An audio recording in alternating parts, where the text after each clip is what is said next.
Welcome back to another episode of Infidelity Tales Lab. We're thankful for your continued viewership. Before we begin, tell us, where in the world are you watching from? We love knowing our global reach. Now, let's dive into today's story. Chapter 1. The Foundation of Iron.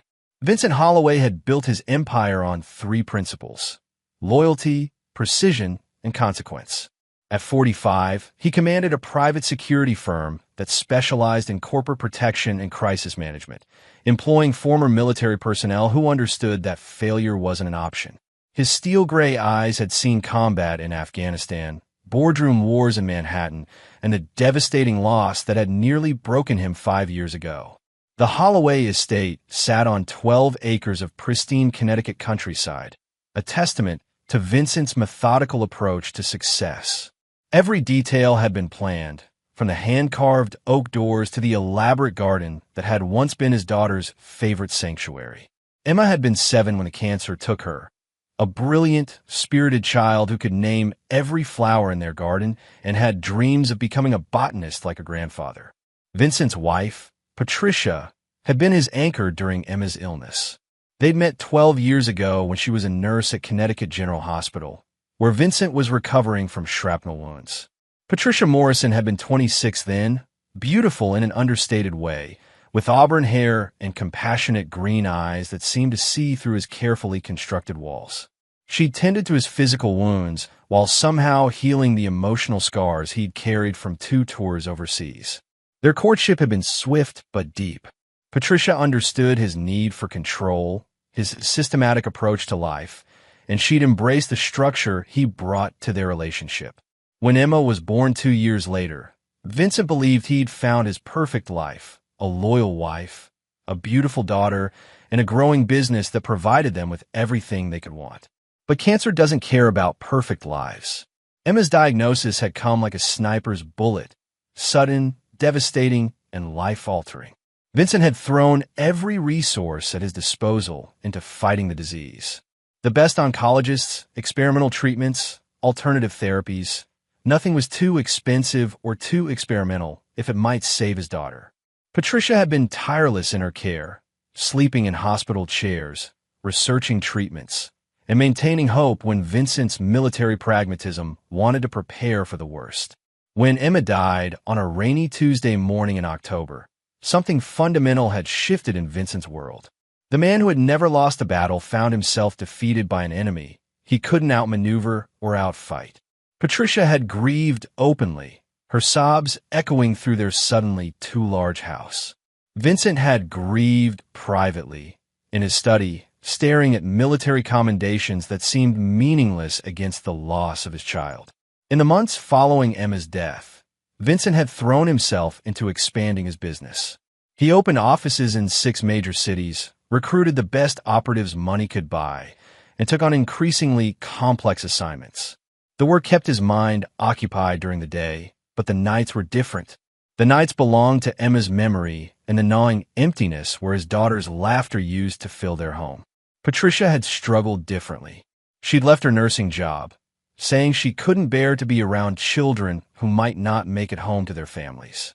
She'd started spending more time with friends, taking pottery classes, joining book clubs, anything to fill the void. Vincent had supported her choices, understanding that people process grief differently. His own coping mechanism was work and the disciplined routine that had kept him alive in combat zones.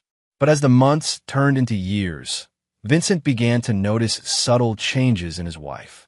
She'd become distant, spending entire afternoons away from the house without clear explanations. Her phone was always face down on tables, and she developed a habit of stepping outside to take calls. When Vincent asked about these changes, Patricia would cite grief counseling or support groups, and he'd accepted her explanations because he trusted her implicitly. Trust, Vincent had learned in the military, was the foundation of any successful operation. Without it, teams fell apart, missions failed, and people died. He'd built his marriage on that same principle, giving Patricia complete faith and expecting the same in return.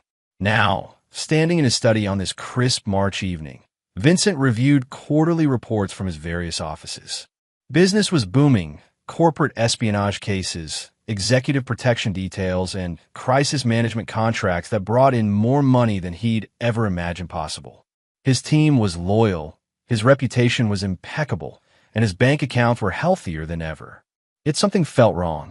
It wasn't anything he could quantify or analyze, just a soldier's instinct that had kept him alive when logic alone wouldn't suffice. Patricia had been acting strangely for weeks, disappearing for hours at a time, and returning with explanations that felt rehearsed. She'd also been receiving more phone calls than usual, always stepping away to answer them privately. Vincent closed the financial reports and walked to the window overlooking Emma's garden. Patricia maintained it meticulously, keeping every flower bed exactly as their daughter had preferred. The garden was beautiful, but it was also a shrine to loss, a constant reminder of what they'd failed to protect. Tomorrow marked 5 years since Emma's death. Vincent had planned to spend the day at her gravesite, as he did every year. Patricia usually joined him, but this year she'd mentioned a prior commitment, something about a grief counseling retreat that had been scheduled months in advance. Vincent's phone buzzed with a text from Marcus Chun, his head of operations. "Boss, got those background checks you requested on the Morrison family. Nothing unusual in the files, but thought you should know Patricia's cousin Kevin was released from county lockup last month. Drug possession charges." Vincent frowned. Patricia had mentioned Kevin's troubles in passing, but she'd made it sound like minor traffic violations.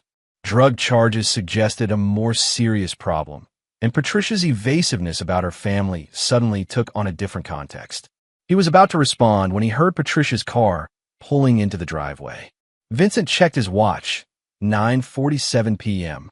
She'd left that morning for what she described as a day-long therapy session, but most legitimate counseling appointments didn't run this late.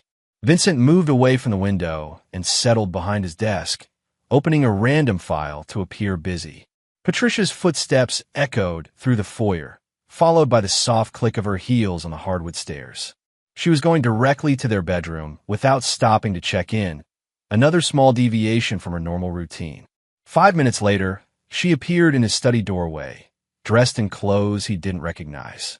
The black dress was more form-fitting than her usual style, and she was wearing makeup despite claiming to have spent the day in emotional therapy sessions. "How was your day?" she asked, her voice carrying a forced cheerfulness that made Vincent's instincts sharpen. "Productive," he replied, studying her face for tells. "How was the counseling session?" "Intense," Patricia said, avoiding direct eye contact. "Dr. Brennan thinks I'm making real progress with the grief work. She wants me to attend a weekend retreat next month." "That's good," Vincent said neutrally. "Where is this retreat being held?" Patricia hesitated for just a fraction of a second, long enough for Vincent to notice. "Upstate. Some kind of wellness center near Albany. I'll get you the details." Vincent nodded and returned his attention to the file, but his peripheral vision tracked Patricia's movements. She was nervous, shifting her weight from foot to foot in a way that suggested deception. In 20 years of reading people, first as a soldier, then as a security specialist, Vincent had learned to trust these subtle indicators. "I'm going to shower and go to bed," Patricia announced. "Tomorrow's going to be difficult." "I know," Vincent said. "I'll be up shortly." After Patricia left, Vincent opened his secure laptop and accessed the private investigation resources his company maintained.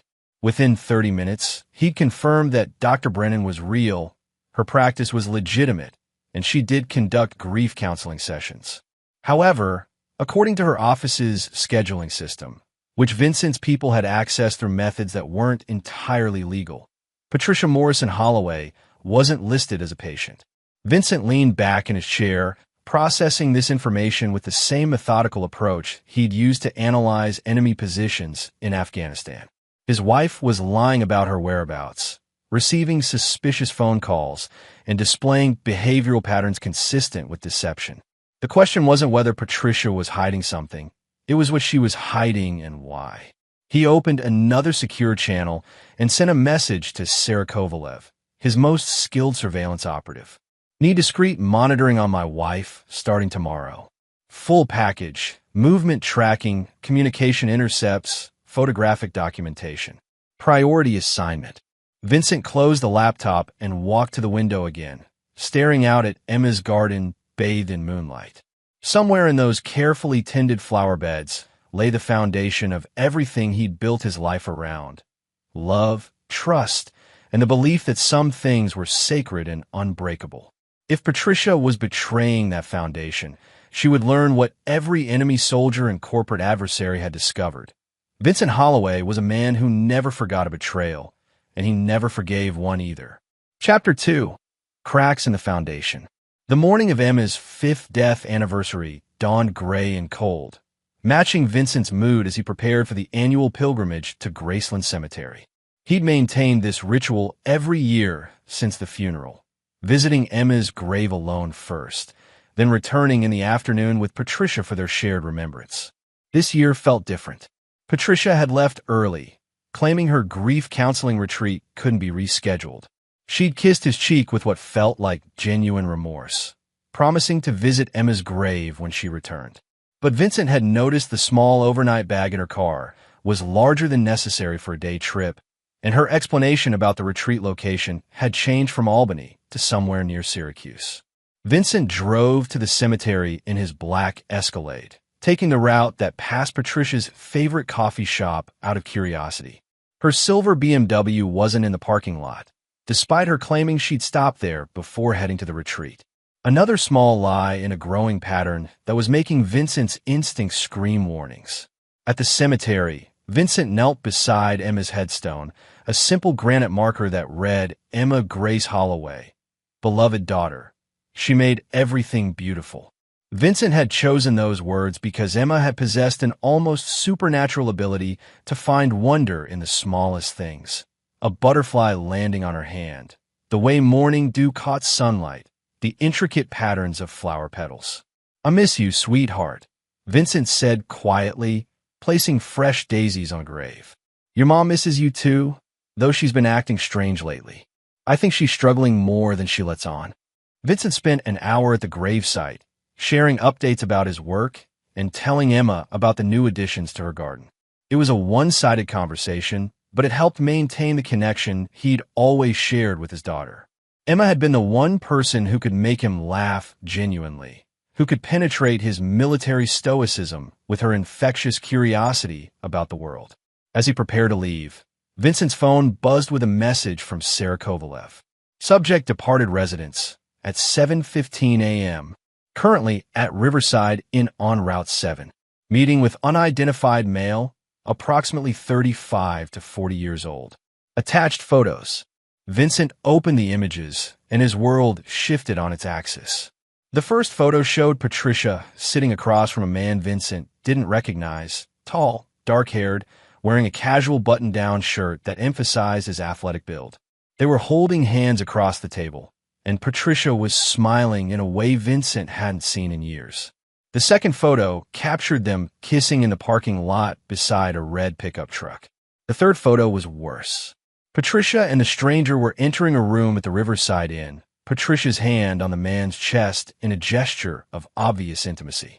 Vincent stared at the images for a long moment, his military training taking over to suppress the emotional response threatening to overwhelm his analytical mind. Patricia wasn't at a grief counseling retreat. She was with another man at a hotel on the anniversary of their daughter's death, lying about her whereabouts and betraying 15 years of marriage. He forwarded the photos to his secure server and called Sarah. "I need full identification on the male subject. Background check, employment history, criminal record, financial status, everything. Also expand surveillance to include communication monitoring. I want to know how long this has been going on." "Copy that, boss. Should I maintain visual on the subjects?" "Affirmative. Document everything, but maintain distance. I don't want them to know they're being watched." Vincent drove home with the careful precision of a man operating on autopilot. His hands were steady on the steering wheel, his speed exactly at the limit, his route efficient and direct. But inside, something was systematically dismantling itself. The trust that had anchored his marriage, the belief that some things remained sacred even in a world full of betrayal. At home, Vincent went directly to his study and opened Patricia's laptop. He'd given her the password to his personal computers years ago as a gesture of complete trust, and she'd reciprocated. Now that trust was providing Vincent with access to information Patricia clearly hadn't intended him to see. Her email history revealed a pattern of deleted messages, but Vincent's security background had taught him that nothing was ever truly deleted. Using recovery software his company employed for corporate investigations, he retrieved months of communications between Patricia and someone identified only as K in her contacts. The earliest recovered message was dated 8 months ago. Patricia, it was wonderful seeing you at the grief support meeting. I hope we can continue our conversations about healing. Your strength in dealing with loss is inspiring. K. The messages progress from there, becoming increasingly personal and intimate. Vincent read through months of exchanges that documented a relationship evolving from supposed grief counseling support to emotional intimacy to clear infidelity. The most recent message, sent that morning, was explicit in its planning. Can't wait to hold you today. I know anniversaries are hard, but we'll get through this together. I love you. K. Patricia had responded, I hate lying to Vincent, but he wouldn't understand. He's too rigid, too controlled. He doesn't know how to heal or let others heal. I love you too. See you soon. Vincent closed the laptop and walked to his safe, retrieving a bottle of bourbon he'd been saving for special occasions. He poured 3 fingers of the amber liquid and sat in his leather chair, processing the information with the same methodical approach he'd used to analyze enemy intelligence. The facts were clear. Patricia had been conducting an affair for at least 8 months, possibly longer. She'd used their daughter's death anniversary as cover for a romantic rendezvous with her lover. She'd characterized Vincent as rigid and controlled to justify her betrayal. Most damaging of all, she'd involved their shared grief in this deception, using supposed grief counseling as a cover story. Vincent's phone buzzed with an update from Sarah, subject identified as Keith Morrison, age 38, construction foreman at Morrison Building Company. Divorced, 2 children, lives in Waterbury. Possible relation to subject's family, same last name, investigating connection. Morrison. Patricia's maiden name was Morrison, which meant Keith was likely a relative, possibly the cousin Kevin that Marcus had mentioned or another family member Vincent hadn't met. The betrayal was deepening, involving not just infidelity, but deception about family connections. Vincent finished his bourbon and began planning with the same systematic approach he'd used for military operations and corporate security assignments. Patricia had made several critical errors. She'd underestimated his ability to uncover deception. She'd used their daughter's memory as cover for her betrayal, and she'd involved family members in a conspiracy against him. These weren't just tactical mistakes. They were personal insults that demanded consequences. Vincent opened his secure laptop and began researching Keith Morrison's background, employment, financial status, and personal relationships. Within 2 hours, he had a comprehensive profile of his wife's lover. A divorced construction worker with marginal finances, a history of workplace accidents, and 2 children he barely supported with irregular child support payments. Patricia had left a marriage to a successful businessman who'd provided her with luxury and security for an affair with a blue-collar worker who could barely manage his own life. The motivation clearly wasn't financial improvement, which meant it was either emotional or purely physical attraction. Vincent's military experience had taught him that enemies often revealed their weaknesses through their choices. Patricia's choice to involve family members suggested she was emotionally dependent on their support. Keith's financial struggles indicated he could be pressured through economic leverage. Both of them had children or stepchildren who could be affected by public exposure of their relationship. Most importantly, both Patricia and Keith had something to lose if their affair became public knowledge. Patricia's comfortable lifestyle and social standing, Keith's employment and relationship with his own children.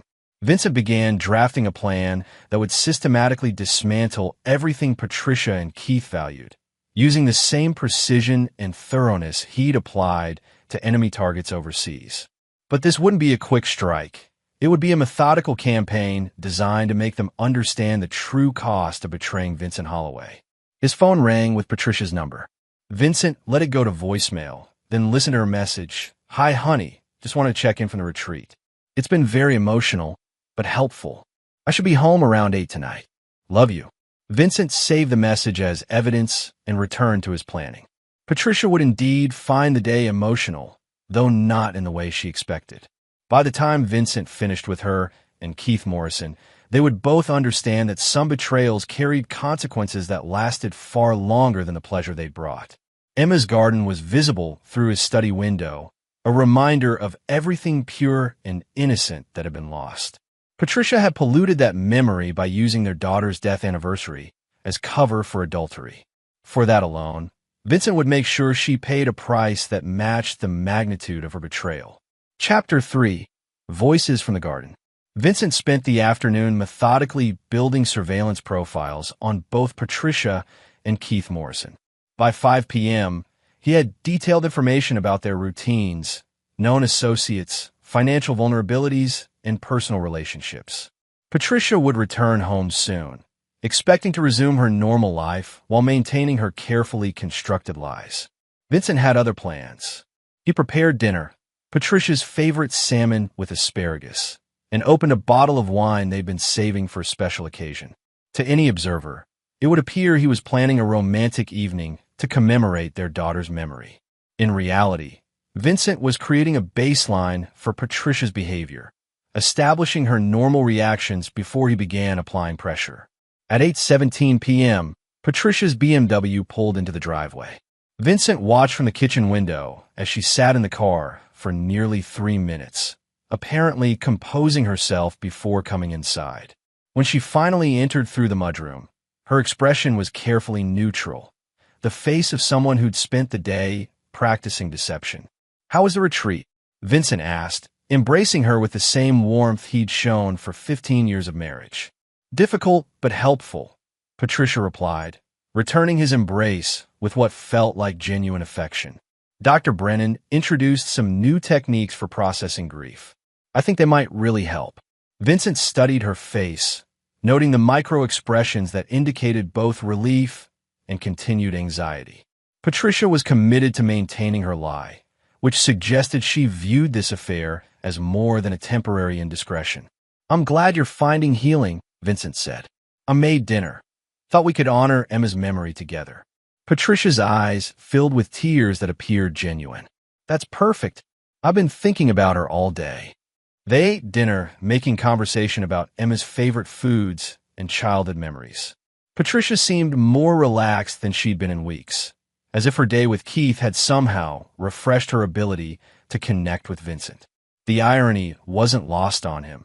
His wife was more affectionate when she was actively cheating than she'd been during their periods of marital difficulty. After dinner, they moved to the living room with wine.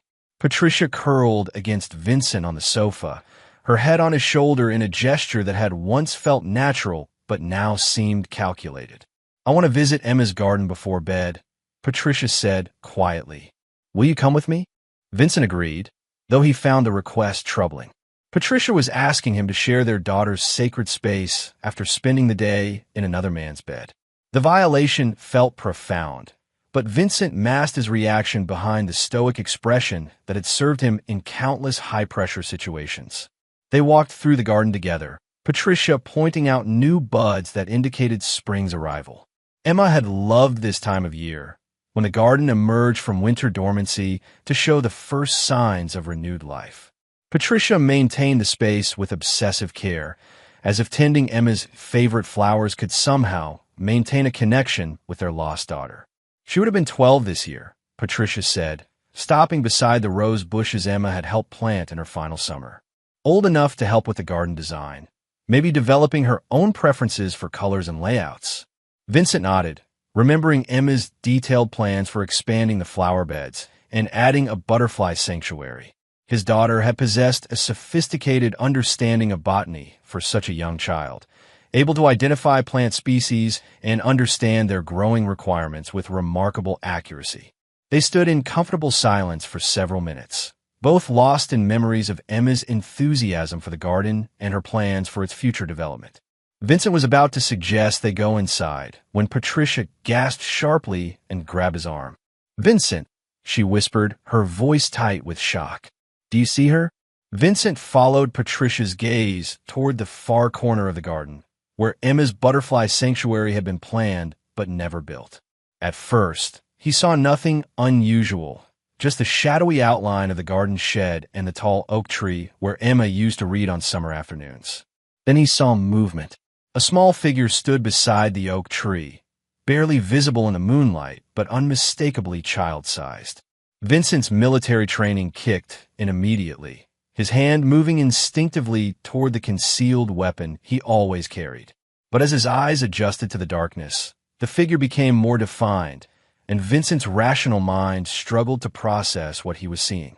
The child appeared to be approximately 7 years old, with long hair and wearing what looked like a white dress or nightgown. She was standing perfectly still, facing toward Vincent and Patricia with an expression he couldn't make out from this distance. "Emma," Patricia called softly, her voice breaking with emotion.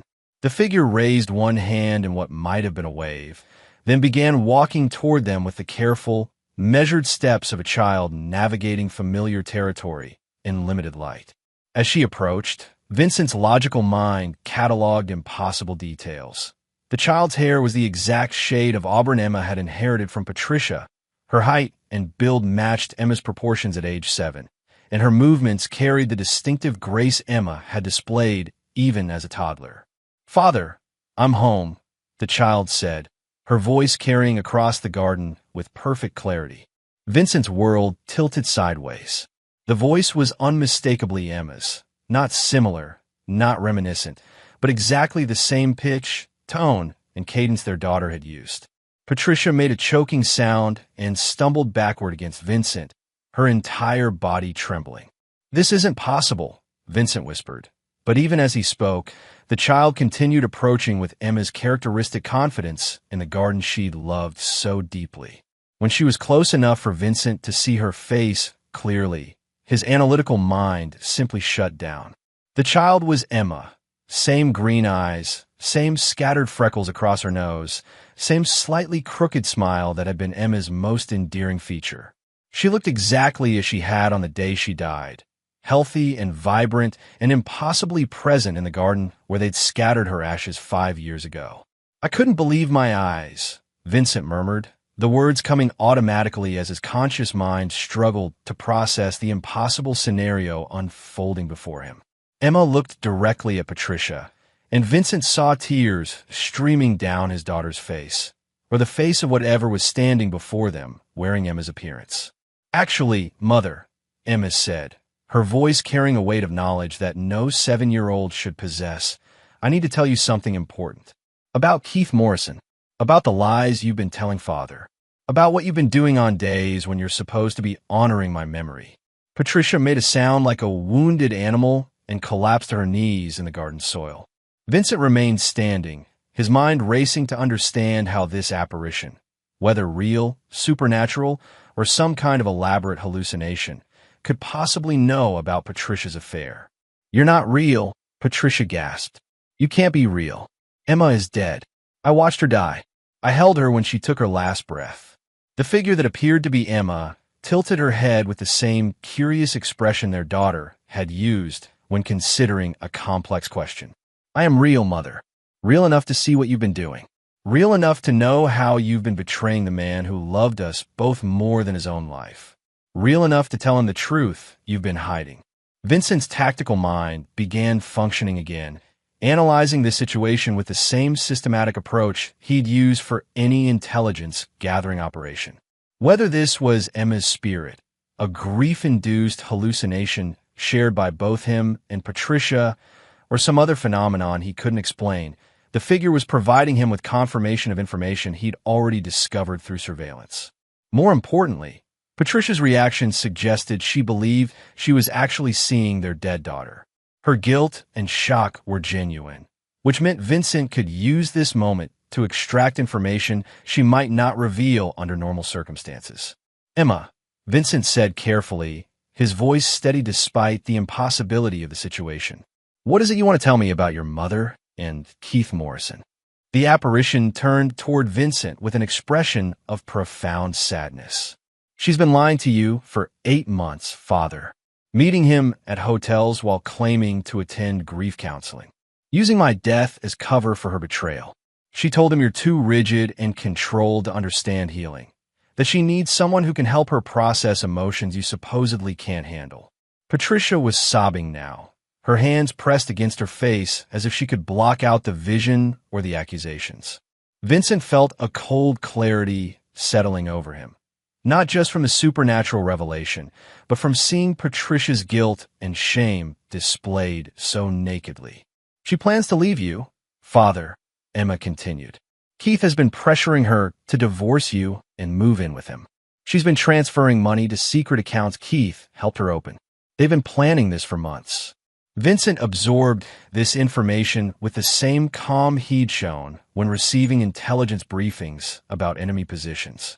Patricia was not only cheating, but actively planning to abandon their marriage and steal assets while doing so. The betrayal was comprehensive and premeditated. Why are you telling me this? Vincent asked the apparition.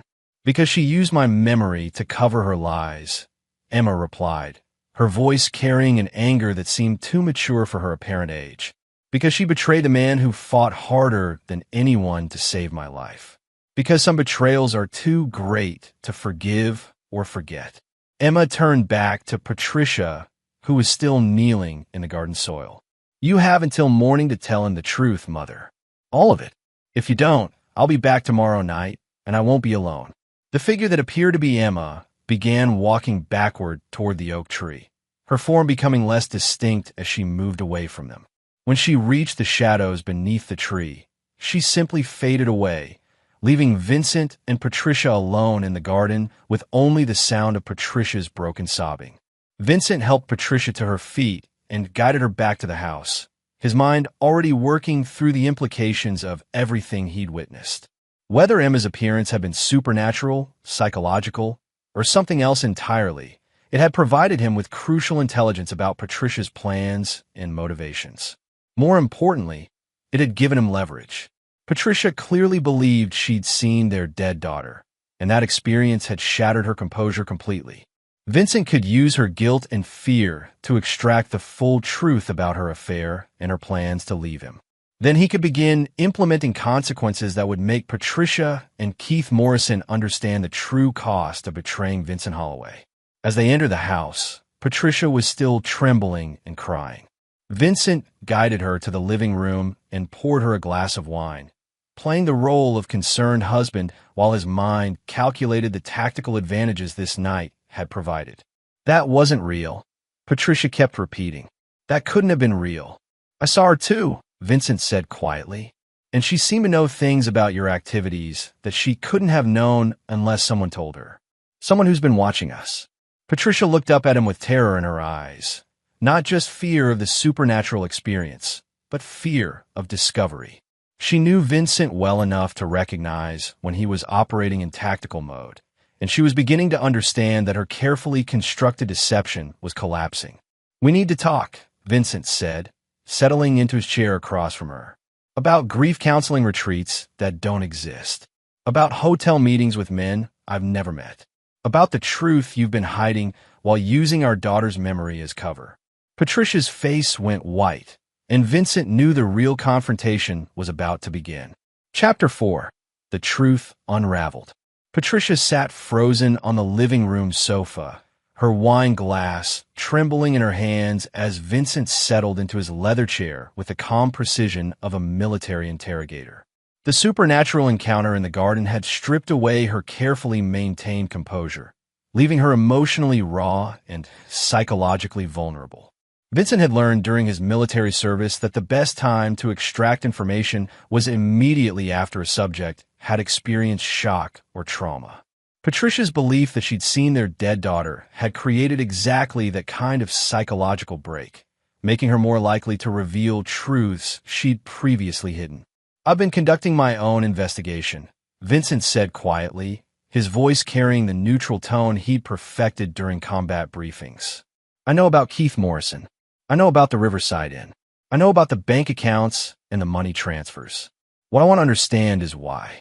Patricia's face crumpled, and she began crying again, deep, wrenching sobs that seemed to come from somewhere profound and broken inside her. Vincent watched her without offering comfort, studying her reactions for signs of genuine remorse versus manipulation. "How long have you known?" Patricia finally managed to ask. "I suspected something was wrong weeks ago," Vincent replied. "I confirmed it this morning when you failed to appear at the grief counseling center you claimed to be attending. My people have been documenting your activities since then." Patricia looked up at him with shock that appeared genuine. "Your people? I run a security company, Patricia. Surveillance and investigation are core competencies. Did you really think you could conduct an 8-month affair without me eventually discovering it?" Patricia set down her wine glass and wrapped her arms around herself, a defensive posture that suggested she was beginning to understand the full scope of her situation. Vincent had resources she'd never considered, and her amateur attempts at deception had been thoroughly penetrated by professional intelligence gathering. "Keith is my cousin," Patricia said quietly. "My mother's nephew. He moved back to Connecticut after his divorce, and he started attending the grief support group, where I was getting help after Emma died." Vincent nodded, filing this information alongside what his research had already revealed. "When did the relationship become intimate?" 8 months ago," Patricia admitted, "but we were friends before that. He understood what I was going through in ways you couldn't. He lost someone too. His father died of cancer around the same time Emma got sick." Vincent studied Patricia's expression, noting the defensive tone that suggested she'd rationalized the affair by characterizing it as emotional support rather than betrayal. This was a common pattern among cheating spouses. They reframed their infidelity as meeting legitimate needs their marriage wasn't addressing. "Tell me about the money transfers," Vincent said. Patricia's face went white again. "How did you never mind? Keith has been having financial problems since his divorce. Child support, legal fees, work has been inconsistent. I've been helping him occasionally. You've transferred $47,000 to accounts he controls over the past 6 months, Vincent said, revealing the extent of his investigation. That's not occasional help. That's systematic financial support for your lover using marital assets. Patricia stared at him with growing horror. "You've been tracking our bank accounts?" "I've been tracking everything, Patricia. Phone calls, text messages, email communications, financial transactions, travel patterns, social media activity. Your affair with Keith Morrison is thoroughly documented, including your plans to leave me and establish a permanent relationship with him." Vincent opened his laptop and displayed several photographs Sarah had taken that day. Patricia and Keith embracing at the hotel, entering the room together, Keith's hands on her body in ways that left no doubt about the nature of their relationship. "This is what you were doing on our daughter's death anniversary," Vincent said, his voice remaining calm despite the rage building inside him. "Using Emma's memory as cover while you betrayed 15 years of marriage."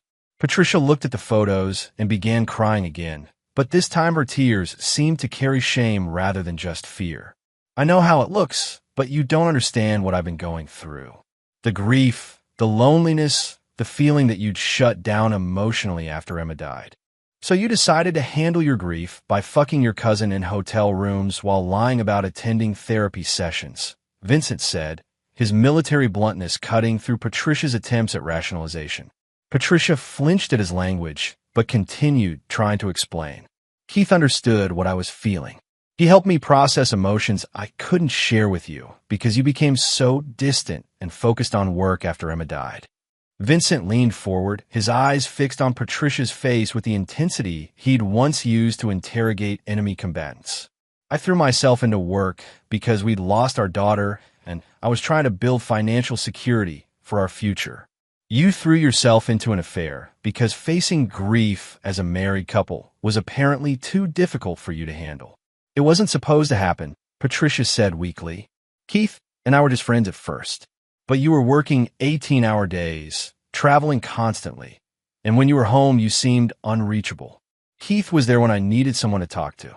Vincent processed this explanation with clinical detachment. Patricia was describing a classic pattern of emotional infidelity escalating to physical betrayal, justified by perceived neglect within a marriage.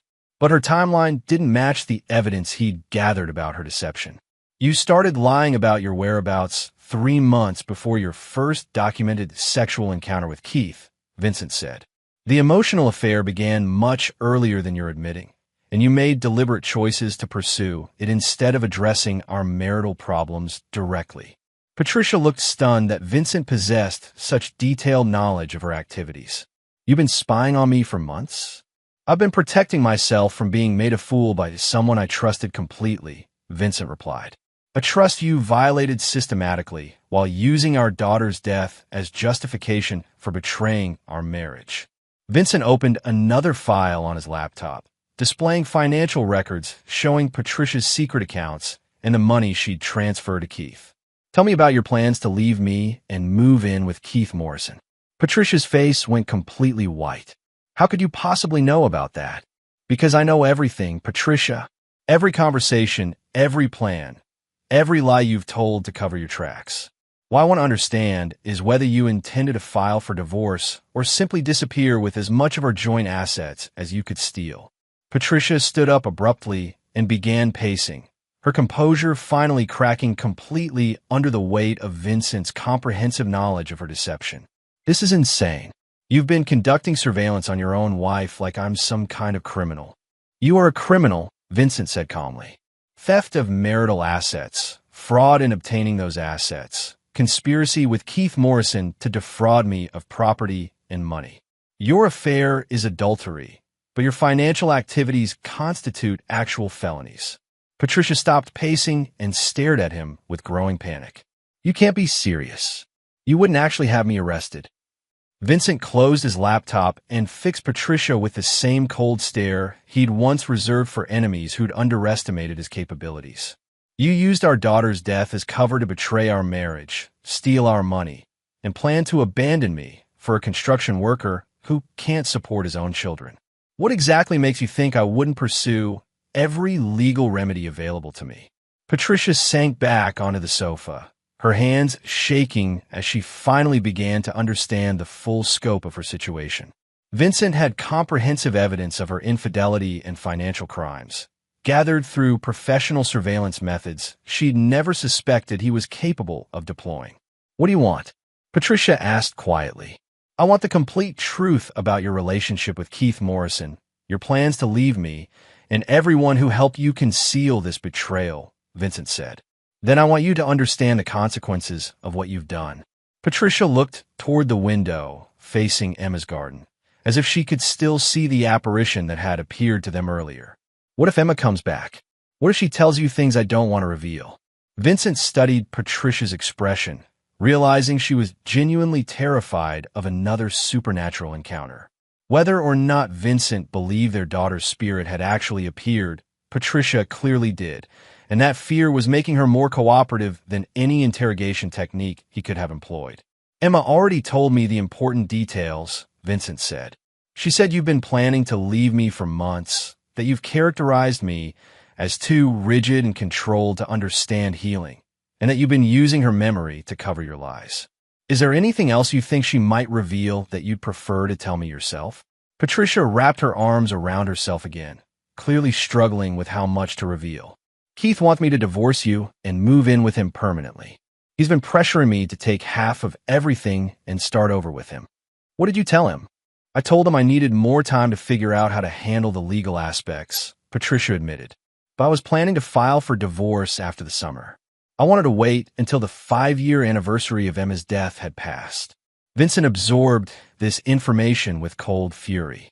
Patricia had been planning to wait until their daughter's death anniversary was behind them before abandoning their marriage, as if that timing somehow made her betrayal more palatable. Anyone else involved in this plan? Vincent asked. Patricia hesitated, then nodded reluctantly. Keith's sister Rebecca has been helping with the financial arrangements. She's a paralegal, and she's been researching divorce laws and asset division strategies. Vincent made a mental note to add Rebecca Morrison to his list of targets for investigation and potential consequences.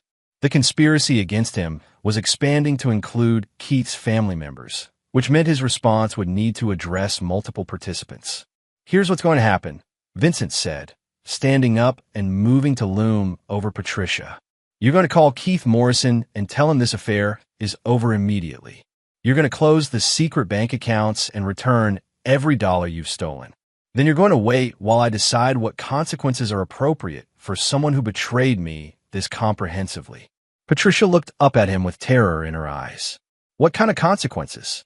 Vincent smiled with the same cold expression he'd worn when dealing with enemies who'd made the mistake of underestimating him. "The kind that will make you and Keith Morrison understand that betraying Vincent Holloway was the worst decision either of you has ever made." Chapter 5. The Web of Deception. The next morning, Vincent implemented the first phase of his response plan while Patricia remained in their bedroom, claiming she was too emotionally shattered to face normal activities. Vincent had given her 24 hours to sever all contact with Keith Morrison and begin returning the stolen money. Whether she complied or not, he was moving forward with systematic consequences for everyone involved in the conspiracy against him. Vincent's first call was to Marcus Chun, his head of operations. "I need a complete operational package on Keith Morrison, his sister Rebecca Morrison, and anyone else in their immediate family or social circle. Financial vulnerabilities, employment dependencies, legal exposure, personal relationships that could be leveraged. Full spectrum intelligence gathering." "How deep do you want us to go, boss?" Marcus asked, understanding that Vincent's requests typically meant someone had made a serious mistake. "Deep enough to destroy their lives if they don't cooperate with correcting the situation they've created," Vincent replied. "I want leverage points that will make them understand the true cost of their decisions." Vincent's second call was to Jennifer Walsh, the attorney who handled both his personal and corporate legal matters. Jennifer had represented Vincent through various business disputes and understood his preference for overwhelming legal pressure applied with surgical precision. "I need divorce papers prepared," Vincent told her, "but I want them structured to maximize financial damage and minimize asset division. Also prepare criminal referrals for theft of marital assets and fraud." "What's the situation?" Jennifer asked. Vincent provided her with a concise summary of Patricia's 8-month affair, the financial transfers to Keith Morrison, and the conspiracy to defraud him of marital assets. Jennifer listened without interruption, taking notes that would allow her to craft legal responses designed to achieve maximum impact. "The adultery gives you grounds for fault-based divorce in Connecticut," Jennifer said. "Combined with the financial fraud, we can argue for minimal alimony and favorable asset division. The criminal charges could result in actual felony convictions if the prosecutor decides to pursue them. I want everything prepared but not filed yet," Vincent instructed. "I'm going to give them an opportunity to understand their situation before I implement consequences they can't reverse." Vincent's third call was to Tony Rodriguez, a private investigator who specialized in corporate espionage and had occasionally provided services that existed in legal gray areas. Tony understood that certain problems required solutions that traditional law enforcement couldn't provide. "I need comprehensive surveillance on Keith Morrison and his sister Rebecca," Vincent said. "But I also need you to identify pressure points in their personal lives. Employment situations that could be influenced, relationships that could be complicated, financial obligations that could be accelerated. You want us to develop leverage or just gather intelligence?" Tony asked. "Both. I want them to understand that crossing me carries consequences that extend far beyond their relationship with my wife." By noon, Vincent had mobilized the full resources of his security company against Keith Morrison and his family.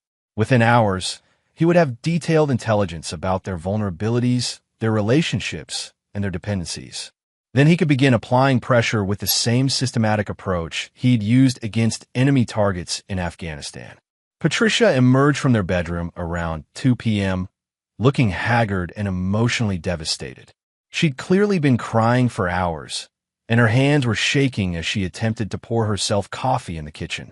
"Have you contacted Keith Morrison?" Vincent asked, studying her reaction to gauge her compliance with his demands. Patricia nodded without looking at him. "I called him this morning. I told him we couldn't see each other anymore." "What was his response?" "He was angry," Patricia admitted. "He accused me of letting you intimidate me. He said if I loved him, I wouldn't let you control my decisions." Vincent filed this information as confirmation that Keith Morrison was going to be a problem requiring more aggressive intervention. Men who encouraged women to defy their husbands typically weren't easily discouraged by simple requests to end inappropriate relationships. "Did you close the bank accounts?" Vincent asked. Patricia hesitated, which provided Vincent with his answer before she spoke. "I closed one of them, but Keith said he needed time to transfer money from the other account before I shut it down. He has bills due that require immediate payment." Vincent felt cold fury building in his chest. Patricia was still prioritizing Keith Morrison's financial needs over repairing the damage she'd done to their marriage. Even after being confronted with comprehensive evidence of her betrayal, she was continuing to provide financial support to her lover. "How much money is still in Keith Morrison's control?" Vincent asked. "About $15,000, Patricia said quietly, but he promised to return it within a week." Vincent walked to his laptop and accessed the financial monitoring systems his company maintained. Within minutes, he'd confirmed that no money had been returned to their joint accounts, and Keith Morrison had actually withdrawn additional funds that morning. Keith Morrison withdrew another $3,000 2 hours ago, Vincent said, showing Patricia the transaction records. "He's not planning to return your money. He's planning to take as much as possible before you regain control of the accounts." Patricia stared at the computer screen with growing shock. "That can't be right. Keith said he just needed to pay his rent and child support before returning the rest." Vincent accessed additional financial records that Marcus had provided about Keith Morrison's spending patterns. "Keith Morrison spent $400 at a sports bar last night after you called to end your relationship. He spent another $600 at an electronics store this morning. He's not paying bills. He's going on a spending spree with money he stole from our marriage." Patricia sank into a kitchen chair, her face pale with the realization that Keith Morrison was stealing from her even as she was trying to protect him from Vincent's investigation. "I thought he loved me. I thought he was different from other men I'd known. He's a construction worker with marginal finances and a history of failed relationships," Vincent said bluntly. "He saw you as an opportunity to improve his situation through your access to my money. The moment you became a liability instead of an asset, he began stealing whatever he could take." Vincent opened another file containing surveillance photos of Keith Morrison's activities that morning. The images showed Keith with a woman Vincent didn't recognize, sharing breakfast at an expensive restaurant, and then entering a jewelry store together. "Who is this woman?" Vincent asked, displaying the photos for Patricia. Patricia stared at the images with growing horror. "That's his ex-wife, Lisa. He told me she was trying to reconcile with him, but he said he wasn't interested because he was committed to our relationship." Vincent pulled up additional surveillance photos showing Keith and Lisa Morrison entering a hotel together after leaving the jewelry store. "He bought jewelry for his ex-wife using money he stole from our marriage, then took her to a hotel room for what was obviously a romantic reconciliation." Patricia began crying again, but this time her tears seemed to carry betrayal and anger rather than just grief. "He was cheating on me while I was cheating on you. He was using our money to court his ex-wife." "Which means Keith Morrison is not just an adulterer and a thief," Vincent said. "He's also a manipulator who played you for access to financial resources while maintaining other relationships you didn't know about." Vincent closed the laptop and fixed Patricia with the same cold stare he'd used during military interrogations. "This is the man you chose to betray our marriage for. This is the man you characterized as understanding and supportive while you criticized me as rigid and controlled. This is the man you were planning to divorce me for and start a new life with." Patricia wrapped her arms around herself, clearly overwhelmed by the comprehensive scope of Keith Morrison's deception. "I was such a fool. I believed everything he told me about wanting to build a future together." "You were a fool," Vincent agreed without any attempt at softening the assessment.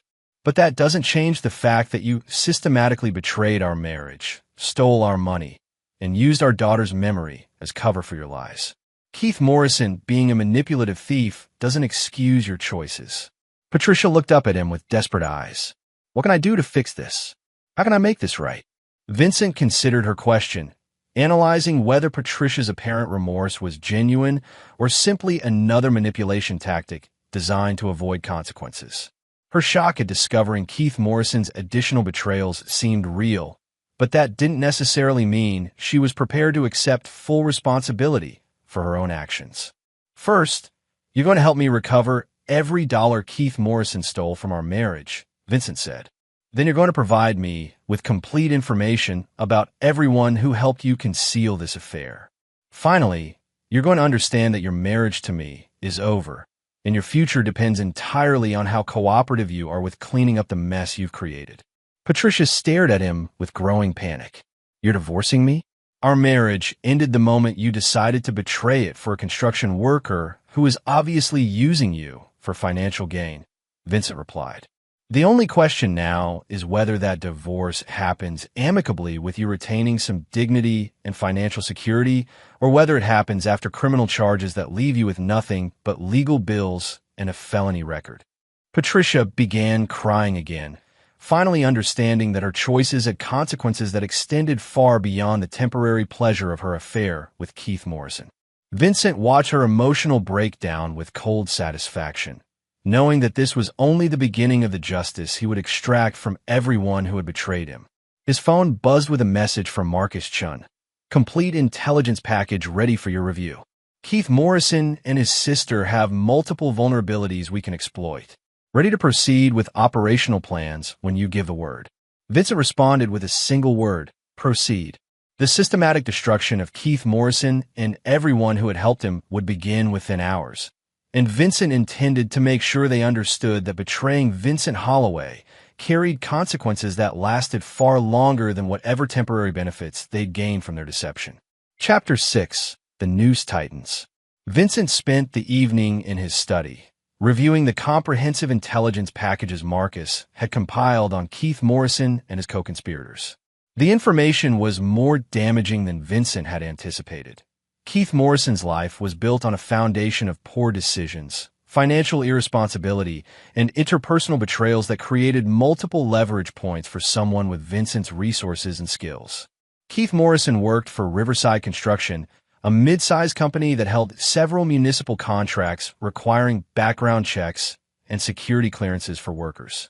Keith's drug possession charges from 5 years ago had been expunged, but Vincent's people had access to records that could resurrect those criminal issues if properly presented to the right authorities.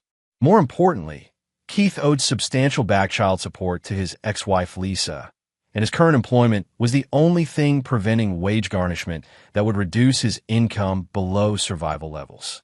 Keith's relationship with his 2 children was already strained due to his financial irresponsibility, and any disruption to his employment would likely destroy those connections permanently. Rebecca Morrison, Keith's sister, worked as a paralegal for a small law firm that specialized in family court cases. She'd been helping Keith and Patricia plan their financial strategies, while simultaneously handling legal paperwork that created conflicts of interest with her professional obligations. Rebecca's employment situation was precarious. She'd been written up twice for attendance issues and was currently on probation for minor workplace infractions. Most interesting of all, Keith Morrison's reconciliation with his ex-wife Lisa appeared to be motivated primarily by his need for stable housing. Keith had been evicted from his apartment 3 months ago for non-payment of rent, and had been staying in cheap motels ever since. His affair with Patricia had provided him with financial resources to maintain appearances, but Lisa's willingness to let him move back into their former family home offered him the stability he couldn't achieve independently. Vincent opened his secure communication system and sent coordinated instructions to his team members. By morning, Keith Morrison and his family would begin experiencing consequences that would make them understand the true cost of their conspiracy against Vincent Holloway. Marcus Chun received orders to contact Riverside Construction's bonding company with information about Keith Morrison's drug history and recent financial irregularities.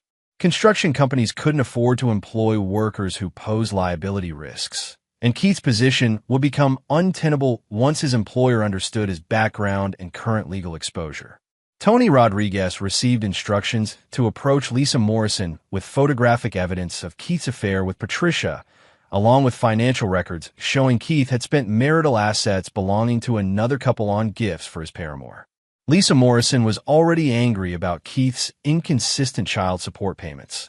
Learning that he'd been funding an affair while neglecting his children would likely result in immediate legal action. Jennifer Walsh received authorization to file criminal complaints against Keith Morrison for theft and fraud, while simultaneously preparing civil suits that would attach any assets Keith might attempt to hide or transfer. Keith's financial situation was precarious enough that even minor legal pressure would create overwhelming stress. Sarah Kovalev received orders to begin comprehensive surveillance of Rebecca Morrison, documenting any activities that might violate her professional ethics obligations or create additional legal exposure. Rebecca's position as a paralegal required her to maintain certain standards of conduct, and her involvement in Patricia's conspiracy could result in professional sanctions that would destroy her career. Vincent also prepared psychological pressure that would be applied to Keith Morrison through channels he'd developed during his military service. Keith Morrison was about to discover that some enemies possessed resources and skills far beyond anything he'd encountered in his limited civilian experience. At midnight, Vincent implemented the first phase of his operational plan. Vincent's phone calls began with David Kumar, the supervisor at Riverside Construction, who was responsible for maintaining the company's security clearances and regulatory compliance. David owed Vincent a favor from a previous security consultation, and he understood that Vincent's recommendations carried serious weight in the local business community. "I need to bring some information to your attention about one of your employees," Vincent said. "Keith Morrison has been involved in activities that could create liability issues for your company and jeopardize your municipal contracts." Vincent provided David with carefully edited information about Keith's drug history, his current legal troubles related to theft charges, and his involvement in financial fraud schemes. David listened with growing concern, understanding that municipal contractors couldn't afford to employ workers with criminal backgrounds or ongoing legal problems. "I'll need to review his employment file and consider our options," David said. "If what you're telling me is accurate, Keith Morrison's continued employment could put our bonding and insurance coverage at risk." Vincent's second call was to Detective Lisa Rodriguez at the Connecticut State Police Financial Crimes Unit. Lisa specialized in prosecuting fraud cases involving theft of marital assets, and she'd worked with Vincent's company on several previous investigations. "I have evidence of systematic theft and fraud involving marital assets," Vincent told her. "The perpetrators have been transferring money to accounts they control while lying about the intended use of those funds. The total amount stolen exceeds $50,000. Vincent provided Lisa with comprehensive documentation of Patricia's transfers to Keith Morrison, along with evidence that Keith had misrepresented his intentions when requesting the money. Lisa reviewed the information and confirmed that Keith's actions met the legal definition of fraud under Connecticut law. "This is definitely prosecutable," Lisa said. "I'll need your wife to file a formal complaint, but we can bring criminal charges against Keith Morrison that could result in felony convictions." Vincent's third call was to Rebecca Morrison's employer, attorney Michael Brennan, who ran the law firm where Rebecca worked as a paralegal. Vincent had researched Michael's background and discovered he was obsessive about maintaining his firm's professional reputation and avoiding any appearance of ethical violations. "I have information about one of your employees that suggests potential ethical violations," Vincent told Michael. "Rebecca Morrison has been providing legal advice to parties involved in a marital fraud scheme while failing to disclose conflicts of interest or obtain proper supervision." Vincent detailed Rebecca's involvement in planning Patricia's financial strategies while simultaneously helping Keith Morrison conceal assets and avoid legal consequences. Michael listened with obvious concern, understanding that ethical violations by his support staff could result in professional sanctions against his entire practice. "I'll need to investigate these allegations immediately," Michael said. "If Rebecca has been providing unsupervised legal advice or participating in fraudulent schemes, her employment with this firm will be terminated immediately." By 3 a.m., Vincent had set in motion a systematic campaign that would destroy Keith Morrison's employment, legal standing, financial security, and family relationships within 72 hours.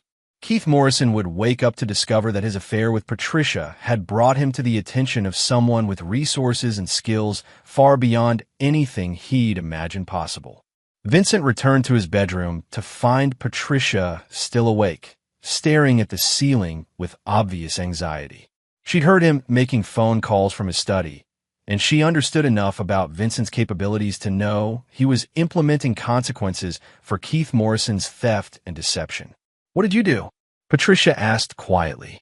"I protected our interests and ensured Keith Morrison faces appropriate consequences for his actions," Vincent replied. "By tomorrow evening, Keith Morrison will understand that stealing from Vincent Holloway was the worst decision he's ever made." Patricia turned to look at him with growing fear. "You're destroying his life." "Keith Morrison destroyed his own life when he decided to steal from our marriage and manipulate you into betraying me," Vincent said coldly. "I'm simply ensuring he experiences the natural consequences of those choices." Patricia was quiet for several minutes, processing the implications of Vincent's response. She'd clearly expected him to be angry about her affair, but she hadn't anticipated the systematic and comprehensive destruction Vincent was capable of implementing against his enemies. "What about me?" Patricia asked. "What consequences do I face?" Vincent turned to look at her with the same cold expression he'd worn when interrogating enemy combatants. "That depends entirely on how cooperative you are with helping me recover our stolen money and how genuinely remorseful you are about betraying our marriage." Patricia nodded silently, finally understanding that her future depended entirely on Vincent's assessment of her value and trustworthiness. She'd gambled everything on an affair with a man who'd been using her for financial gain, and now she was completely dependent on the mercy of the husband she'd betrayed. Vincent closed his eyes and began planning the next phase of his campaign against Keith Morrison and his family. The systematic destruction had only just begun, and Vincent intended to make sure everyone involved understood that some betrayals carried consequences that lasted far longer than whatever temporary pleasure they provided. Chapter 7. The First Strike.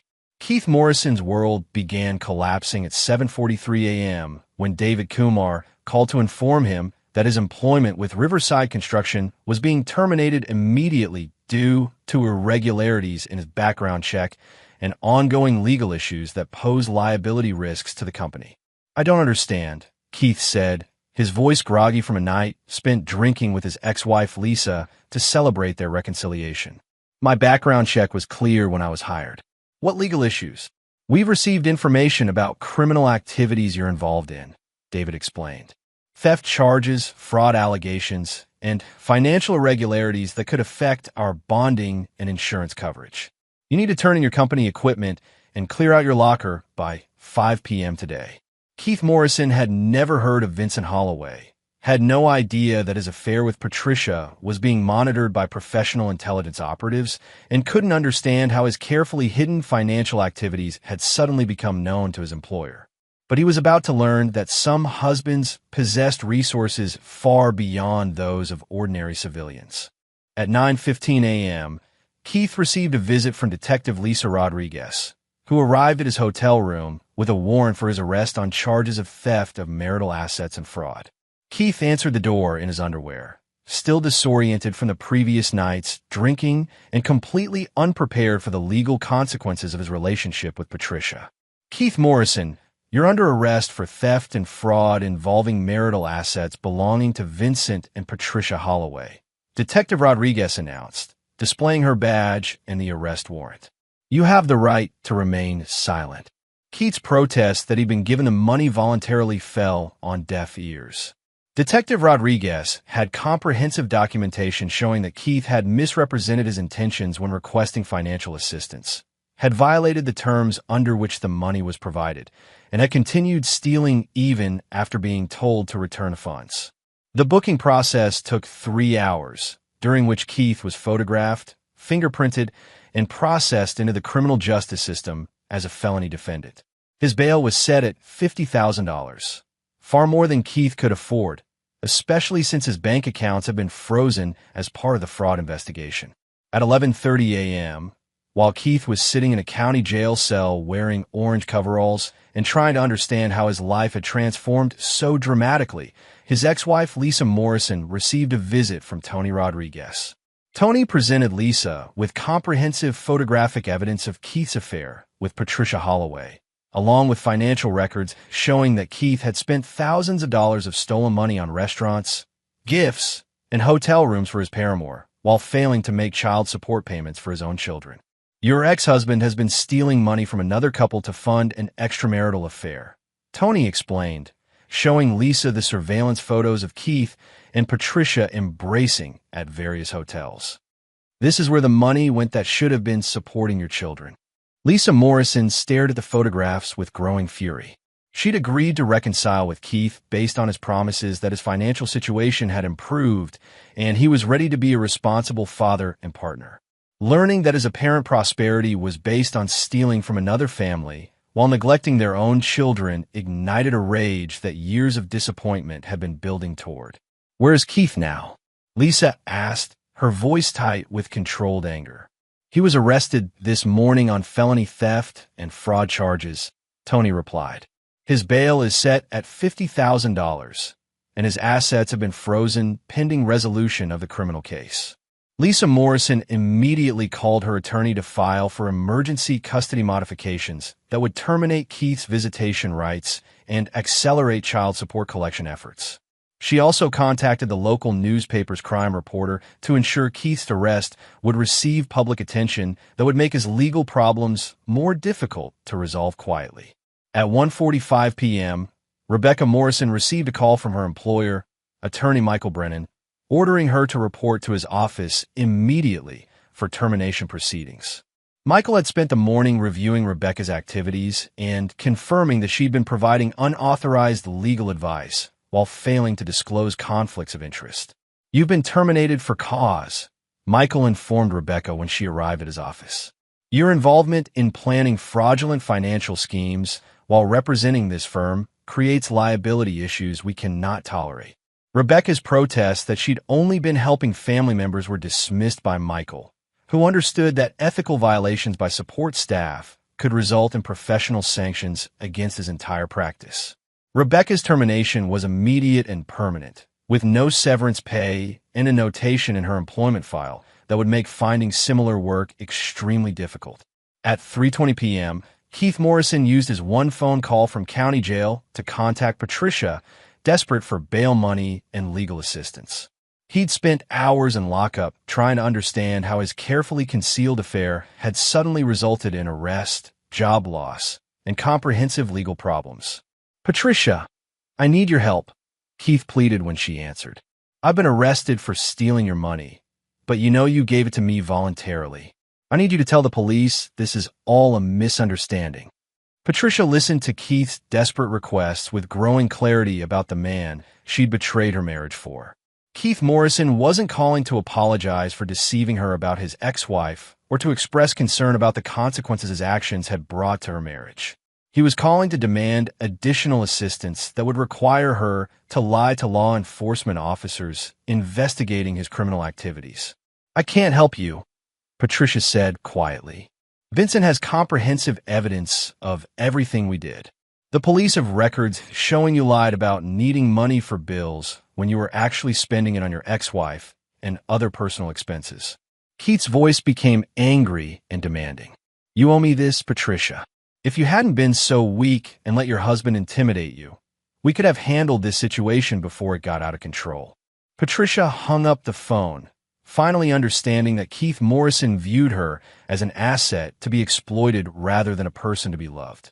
His desperate phone call had revealed his true character: manipulative, selfish, and willing to blame others for consequences created by his own choices. At 5:30 p.m., Vincent received comprehensive updates from his team members confirming that Phase 1 of his response plan had been implemented successfully. Keith Morrison was in jail facing felony charges. His employment had been terminated, his ex-wife was pursuing aggressive legal action, and his sister had lost her job due to ethical violations. But Vincent was just getting started. Vincent called Patricia into his study and showed her photographs of Keith Morrison being arrested, processed into jail, and sitting in a holding cell wearing prison coveralls.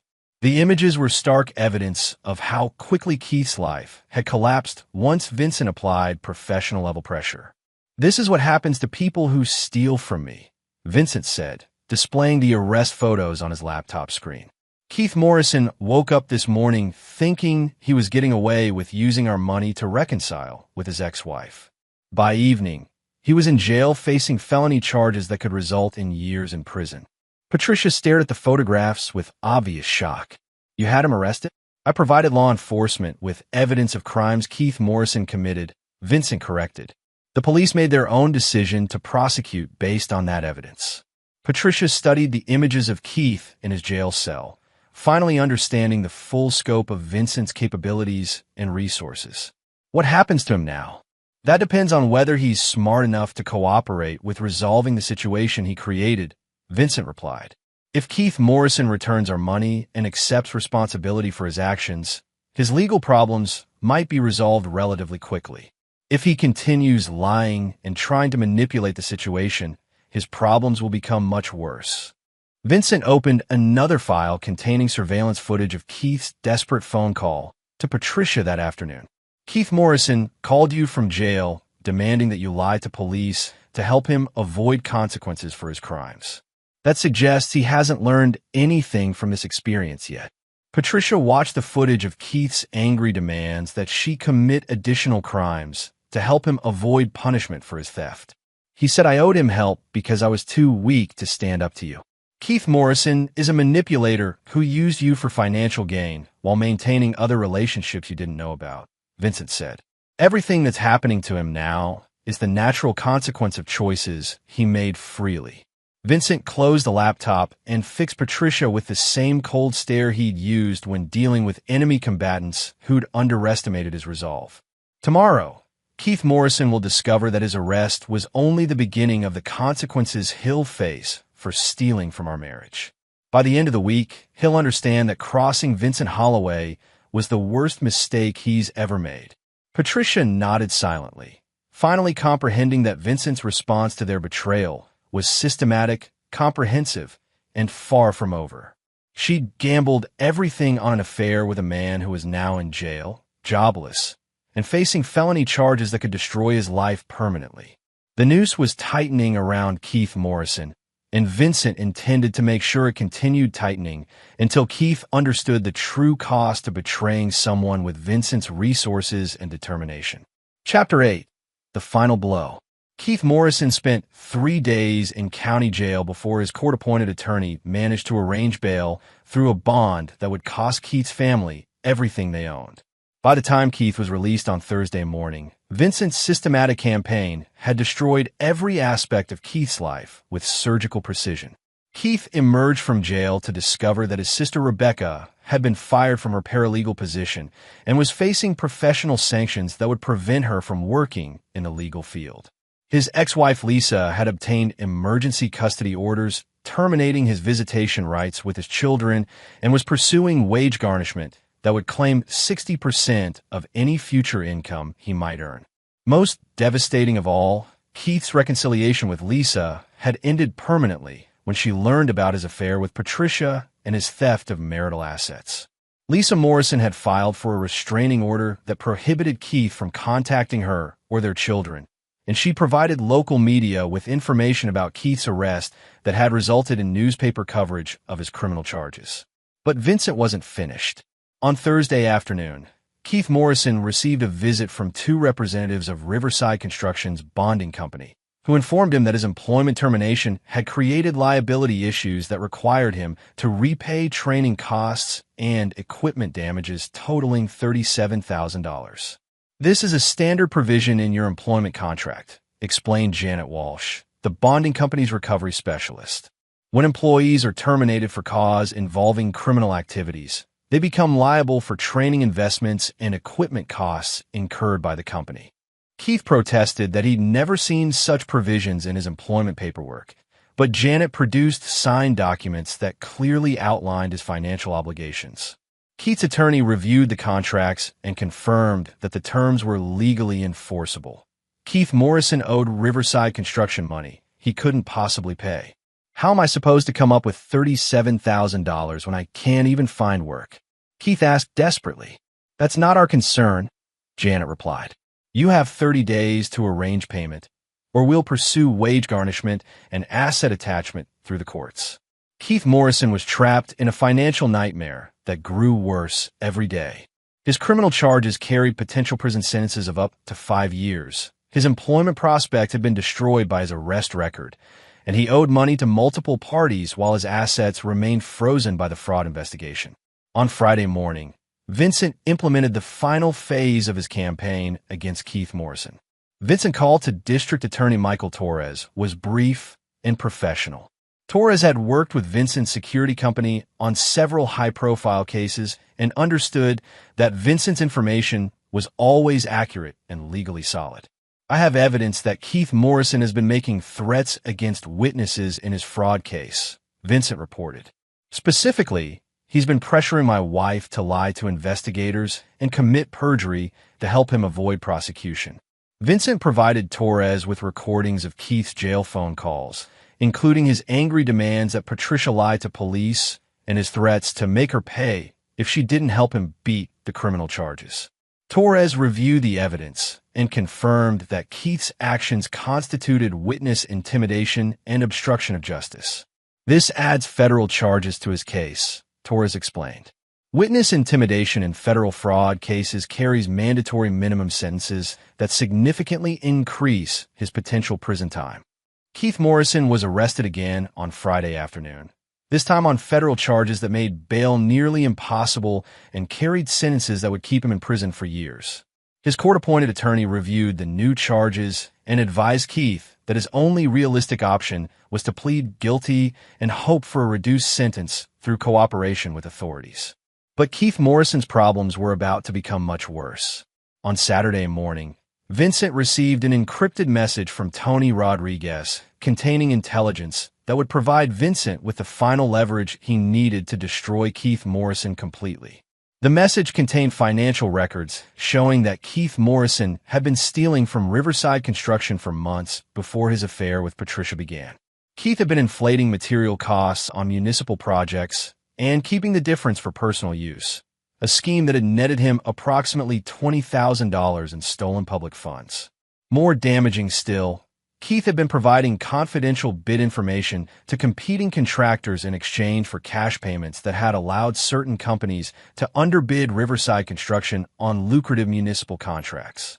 Keith's corruption had cost his employer hundreds of thousands of dollars in lost revenue, while enriching himself and his co-conspirators. Vincent immediately contacted Detective Rodriguez with this new information, providing her with comprehensive documentation of Keith Morrison's theft from his employer and his conspiracy to defraud municipal governments. This changes everything, Detective Rodriguez said after reviewing Vincent's evidence. Keith Morrison wasn't just stealing from your marriage. He was stealing from taxpayers and conspiring to defraud government contracts. These are major felony charges that carry decades in prison. Detective Rodriguez contacted federal prosecutors, who immediately opened an investigation into Keith Morrison's construction fraud schemes. Within hours, Keith was facing additional charges that carried potential sentences of 20 to 30 years in federal prison. Keith Morrison's attorney reviewed the expanded charges and advised him that his legal situation had become hopeless. You're looking at multiple felony convictions on state and federal charges that could keep you in prison for most of your adult life, the attorney explained. Your only option is complete cooperation with authorities and hope for significant sentence reductions. On Sunday evening, Keith Morrison called Patricia from his federal holding cell, his voice broken and desperate. Patricia, I need you to know that I never meant for any of this to happen, Keith said, his earlier anger replaced by obvious despair.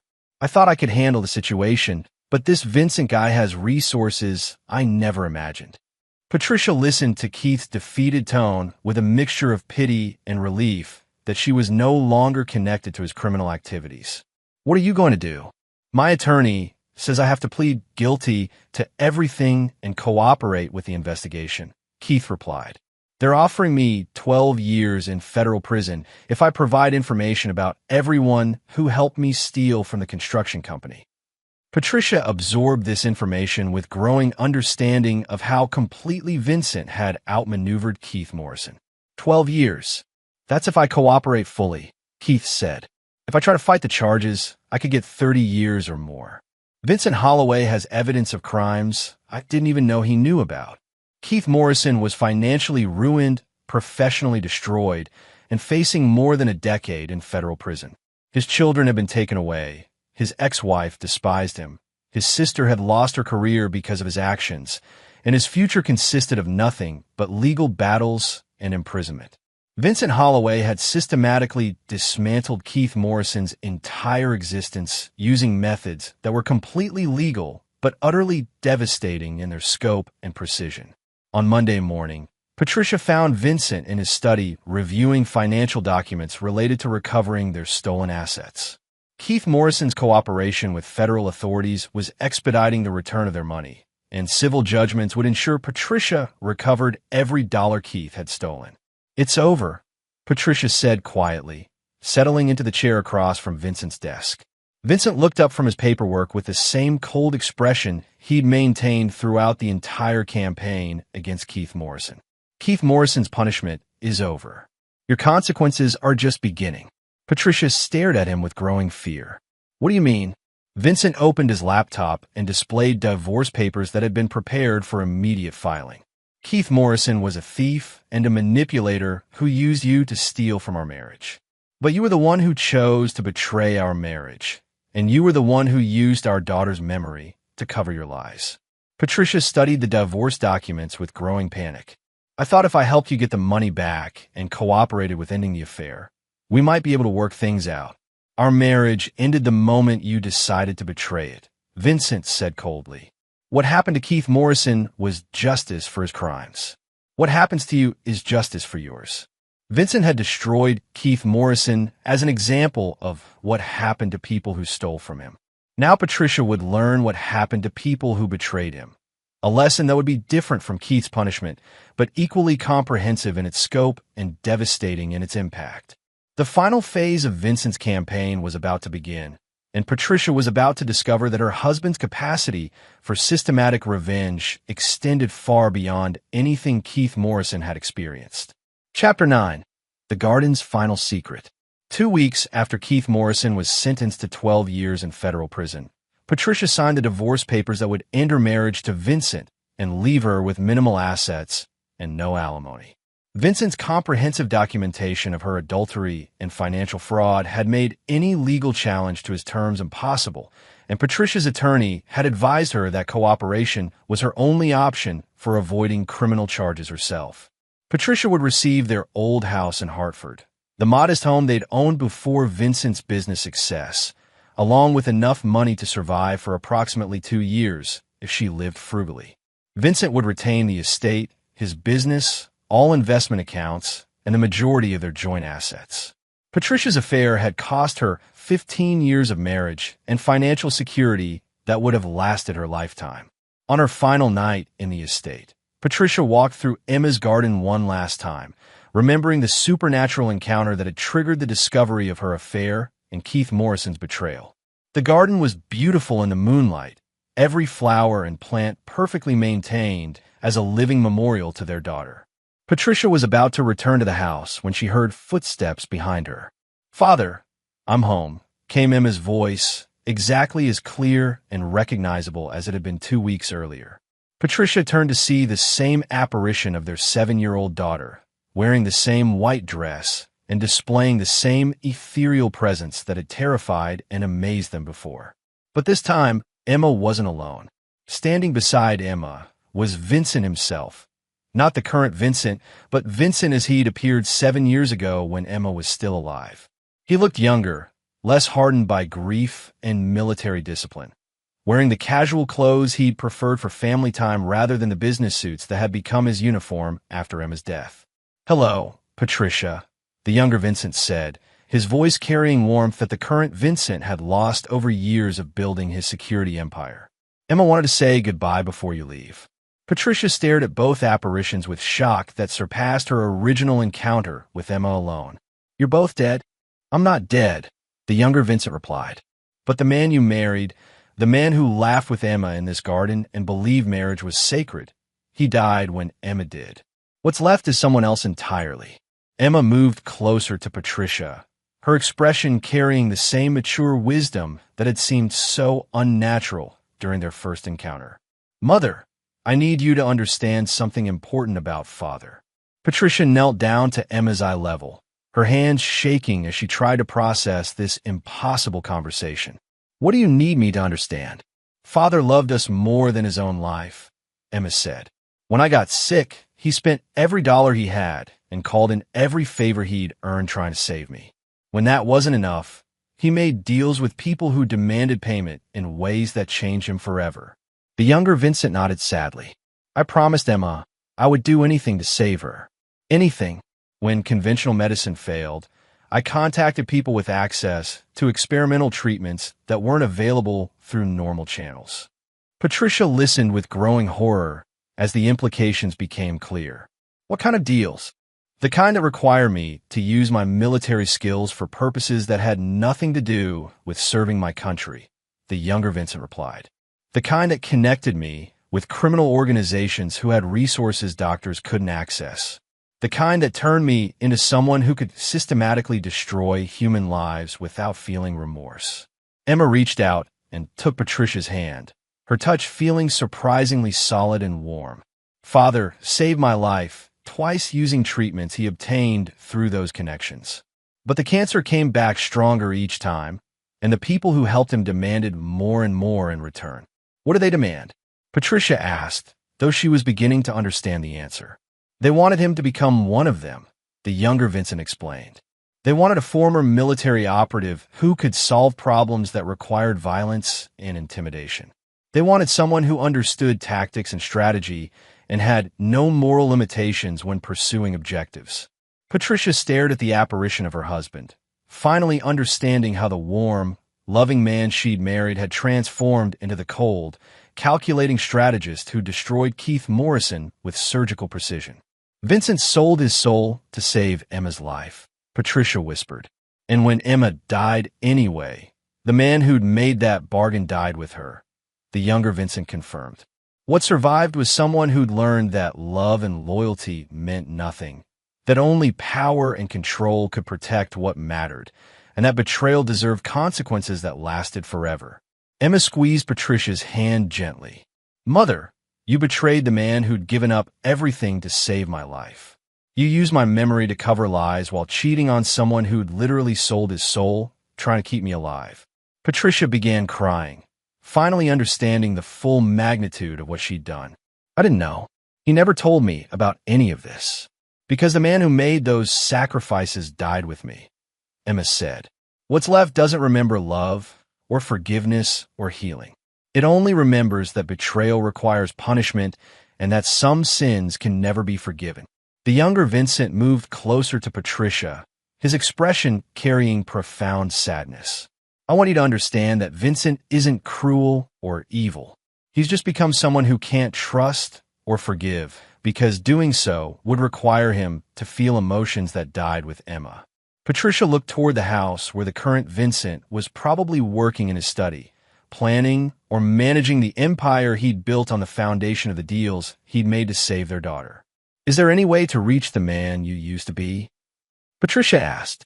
Emma and the younger Vincent exchanged a look that suggested they'd already considered this question extensively. "The man I was died believing that love and sacrifice could overcome anything," the younger Vincent said.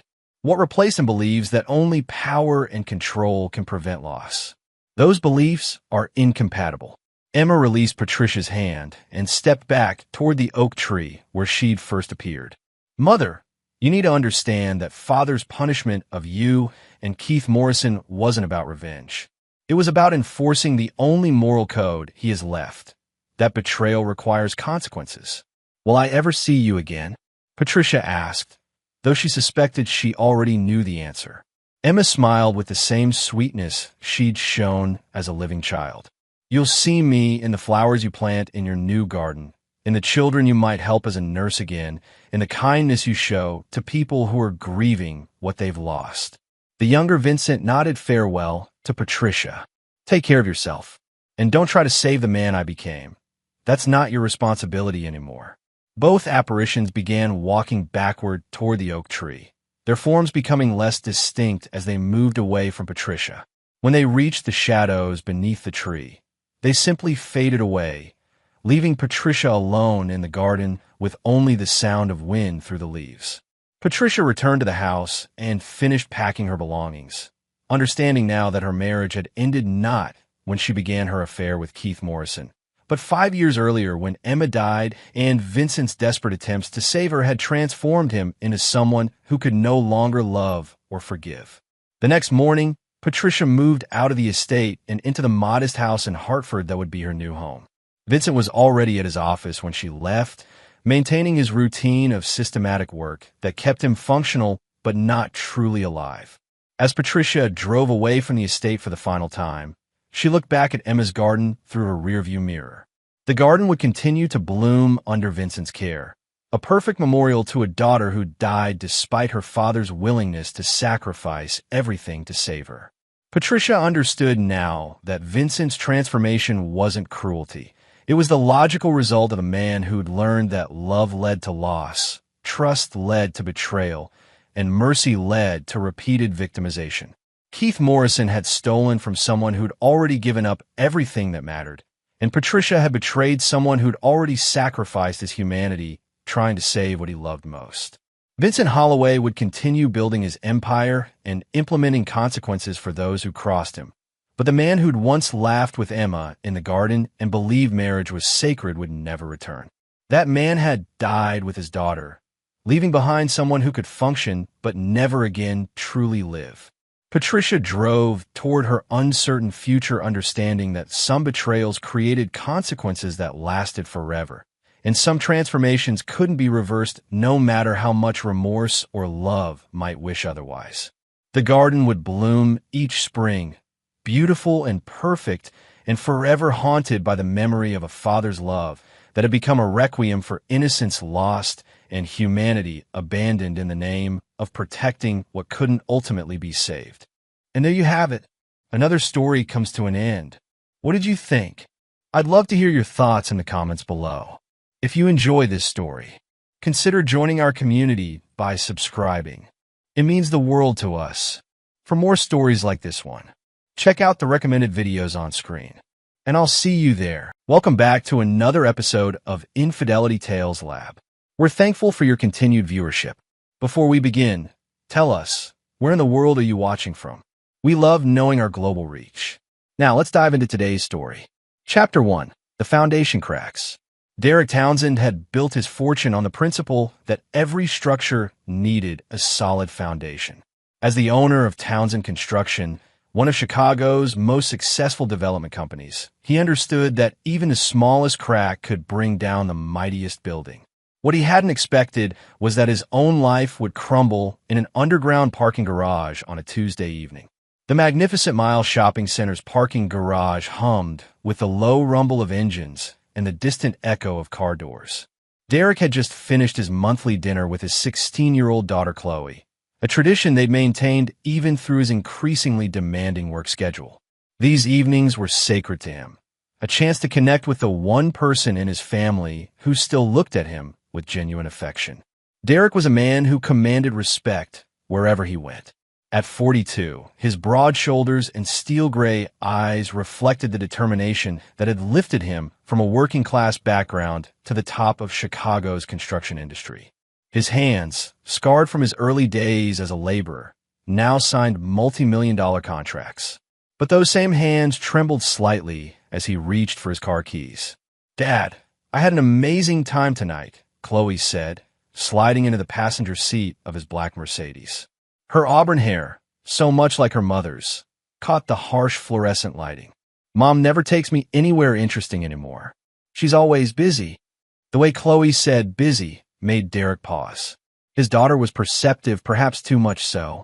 He'd noticed the distance in his wife Brielle's behavior over the past 6 months, but he'd attributed it to the stress of their recent move to the lakefront mansion he'd built for their family. Derek started the engine, his mind already shifting to tomorrow's board meeting. The Riverside Development Project, his most ambitious undertaking yet, required his full attention. 27 luxury condominiums overlooking the Chicago River, each one a testament to his vision and expertise. "Dad, turn off your phone. Now!" Chloe's sudden shout shattered his thoughts. Her voice carried a panic he'd never heard before, sharp and urgent. Derek immediately powered off his phone, his construction-honed reflexes responding to the command before his mind could process it. "Father, look over there." Chloe's whisper was barely audible, her voice trembling like autumn leaves in a harsh wind. Derek followed her gaze across the parking garage, and what he saw made his blood freeze in his veins. Two figures stood beside a silver BMW, illuminated by the sickly yellow light of the overhead lamps. The woman's elegant posture was unmistakable. Brielle, his wife of 18 years, the woman he'd met when she was modeling for fashion magazines, and he was just a foreman with big dreams. Her blonde hair was perfectly styled, her designer dress hugging curves that had graced magazine covers before she'd chosen to become Mrs. Derek Townsend. But it wasn't his wife's presence that sent ice through Derek's heart. It was the man with her, Ryan Kessler, the personal trainer from the exclusive fitness club where Brielle spent her mornings. Derek knew him by sight, had even shaken his hand at a charity function. The man was younger, probably 35, with the kind of sculpted physique that came from professional athletics and careful living. They weren't just talking. Brielle's arms were wrapped around Ryan's neck, their bodies pressed together in an embrace that spoke of intimacy, of shared secrets, a betrayal so complete it seemed to echo in the hollow concrete space around them. Derek watched as Ryan's hands traced patterns on Brielle's back, watched as she tilted her head back to accept his kiss, watched as his entire world collapsed with the quiet precision of a controlled demolition. "Dad!" Chloe's voice was small, afraid. "I'm sorry. I saw them when we got out of the elevator. I didn't know if you'd seen them too." Derek's hands gripped the steering wheel until his knuckles went white. In that moment, he understood why Chloe had told him to turn off his phone. She knew that if Brielle called, if she tried to maintain the fiction of wherever she claimed to be tonight, Derek might have given away their presence. His daughter had protected him from a lie, even as the truth destroyed him. "How long have you known?" Derek's voice was steady, controlled. It was the same tone he used when reviewing construction budgets, when making decisions that affected hundreds of workers and millions of dollars. "I suspected for a few weeks," Chloe admitted, tears streaming down her cheeks. "She's been different. Happier, but not because of us. She hums when she thinks no one's listening. She buys new clothes and says they're for ladies' lunches. But the lunches never seem to involve any ladies I know." Derek nodded slowly. His daughter's intelligence had always impressed him, but now it cut like a blade. She'd been carrying this burden alone, protecting him from a truth that would have been easier to handle weeks ago than it was now, when he'd seen the physical proof of his wife's betrayal. Across the garage, Brielle and Ryan separated. Derek watched as Ryan handed her something, keys, perhaps, or a phone. They spoke quietly, intimately, before moving toward their respective cars. The practiced ease of their goodbye suggested this wasn't their first clandestine meeting. "We're going home," Derek said quietly, "and we're going to act like tonight never happened. Can you do that for me, Chloe?" His daughter nodded, wiping her eyes. "What are you going to do, Dad?" Derek started the Mercedes and pulled out of the parking space, timing his departure to avoid crossing paths with either Brielle or Ryan. As they drove through the garage's exit ramp, he caught a glimpse of the silver BMW in his rearview mirror, followed moments later by Brielle's white Porsche. "I'm going to build something," Derek said, his voice carrying the same quiet determination that had built his empire. "But first, I need to understand exactly what I'm working with." The drive home was silent except for the hum of the engine and the distant sounds of the city. Derek's mind was already working, processing information, calculating possibilities. In construction, when you discovered structural damage, you had two choices: repair it or tear it down and start over. As they pulled into the circular driveway of their lakefront mansion, the house Derek had designed and built as a symbol of their success, their family, their love. He realized that some damage was beyond repair. But Derek Townsend had never been a man to walk away from a challenge. He'd built his fortune by being smarter, more ruthless, and more patient than his competitors. Now, as the automatic garage door closed behind them, he began to plan the most important project of his life. The foundation of his marriage had cracked.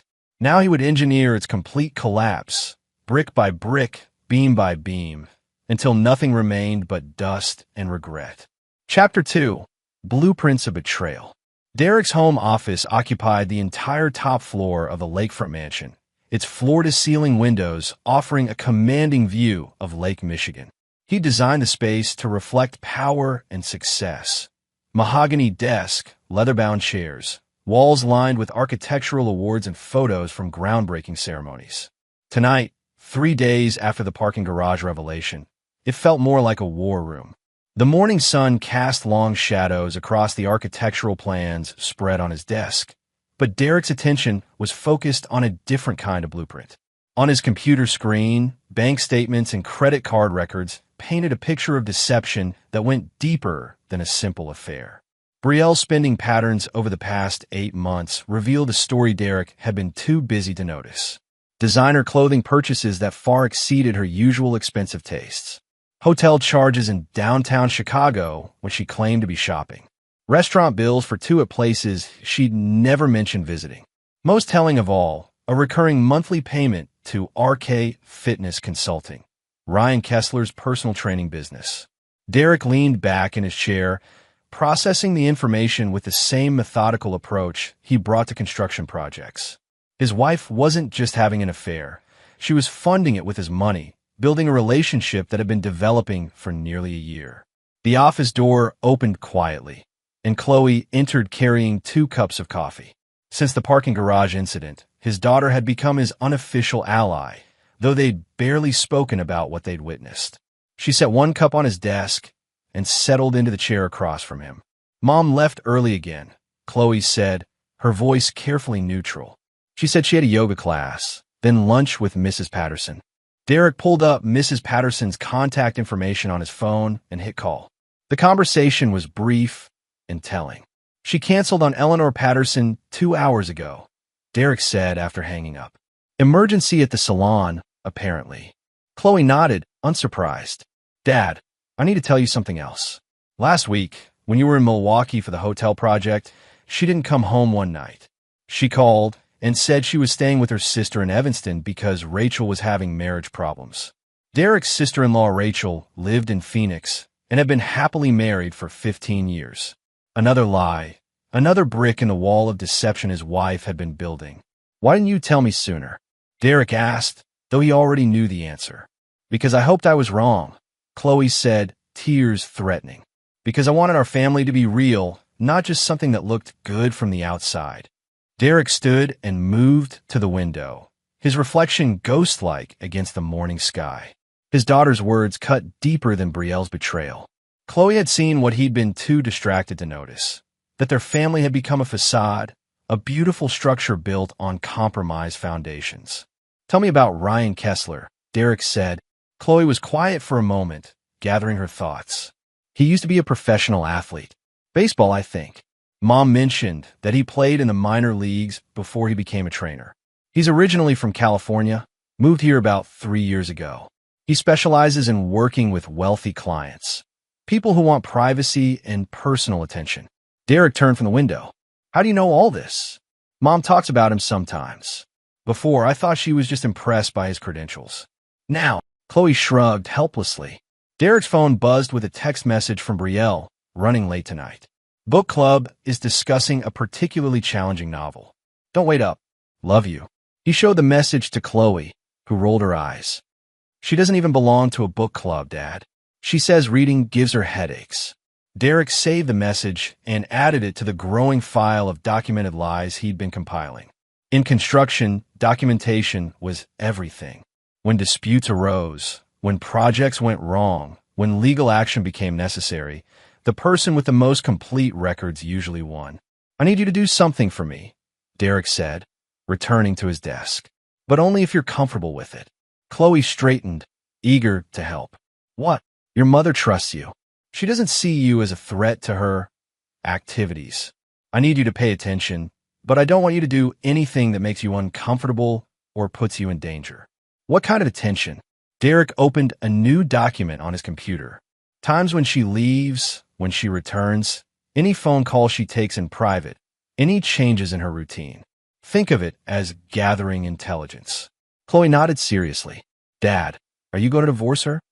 The question hung in the air like dust after a demolition. Derek had been asking himself the same thing for 3 days. Divorce would be clean, legal, straightforward. But it would also mean that Brielle and Ryan could continue their relationship openly, possibly even build a life together on the ruins of Derek's marriage. I'm going to make sure she regrets every choice that led to this moment, Derek said finally. But I need to understand the full scope of what we're dealing with first. Over the next few hours, Derek made a series of phone calls that gradually revealed the architecture of his wife's deception. A private investigator named Margaret Torres, recommended by his attorney, would begin surveillance immediately. A forensic accountant would audit all family financial records. A cybersecurity specialist would recover any deleted communications from Brielle's devices. The most revealing call was to Danny Reeves, Derek's oldest friend and the head of his construction company's security division.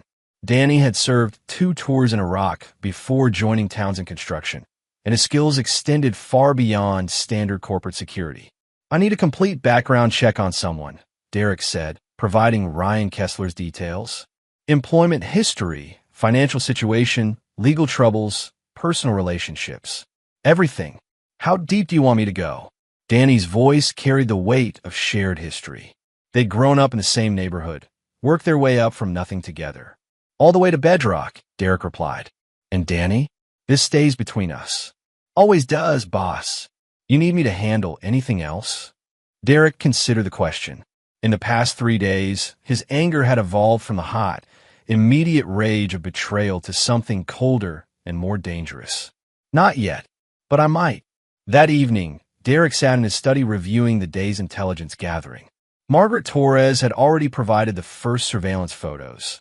Brielle and Ryan entering the Fairmont Hotel at 2:30 p.m., the same time she was supposedly having lunch with Mrs. Patterson.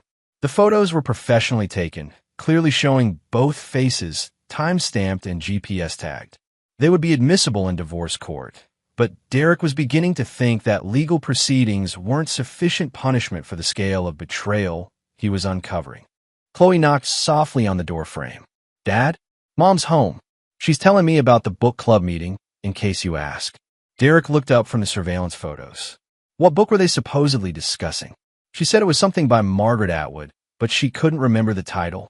Derek smiled grimly. Brielle's lies were becoming sloppier, more careless. She felt safe in her deception, protected by Derek's busy schedule and apparent trust. That false sense of security would be her downfall. Go to bed, sweetheart, Derek said. Tomorrow's a school day. After Chloe left, Derek returned to his computer and began drafting a detailed timeline of his wife's affair. Every lie, every unexplained absence, every dollar spent on her betrayal. He worked with the same precision he brought to construction projects, building a foundation for what was to come. By midnight, Derek had created something more valuable than any architectural plan he'd ever drawn. He had a blueprint for revenge, a systematic approach to dismantling the lives of the people who had betrayed him. But first, he needed to understand exactly who Ryan Kessler was and what weaknesses Derek could exploit. Every man had pressure points, vulnerable spots that could be leveraged by someone with the right knowledge and resources. Derek Townsend had both, and he was just getting started. Chapter 3. Structural Analysis. The rain drummed against the windows of Derek's office as he studied Danny Reeves' comprehensive report on Ryan Kessler. What he discovered was better than he'd hoped. Ryan wasn't just a personal trainer having an affair with a married woman. He was a man with a history of poor decisions and a present full of vulnerabilities. Ryan Kessler had indeed been a professional athlete, a pitcher in the Oakland Athletics minor league system until a shoulder injury ended his career at 28. But his post-baseball life painted a picture of someone who'd never learned to manage money or relationships responsibly. Danny had uncovered 3 previous affairs with married clients in California, each ending badly when the women's husbands discovered the relationships. One had resulted in a restraining order. Another had cost Ryan his job at an exclusive Beverly Hills gym. The third had forced him to leave California entirely when the husband, a prominent entertainment lawyer, made it clear that Ryan's safety could no longer be guaranteed. "He's got a pattern," Derek muttered, reviewing financial records that showed Ryan living paycheck to paycheck despite charging wealthy clients premium rates. Credit card debt, a car lease he could barely afford, and a gambling habit that had cost him nearly $30,000 in the past year.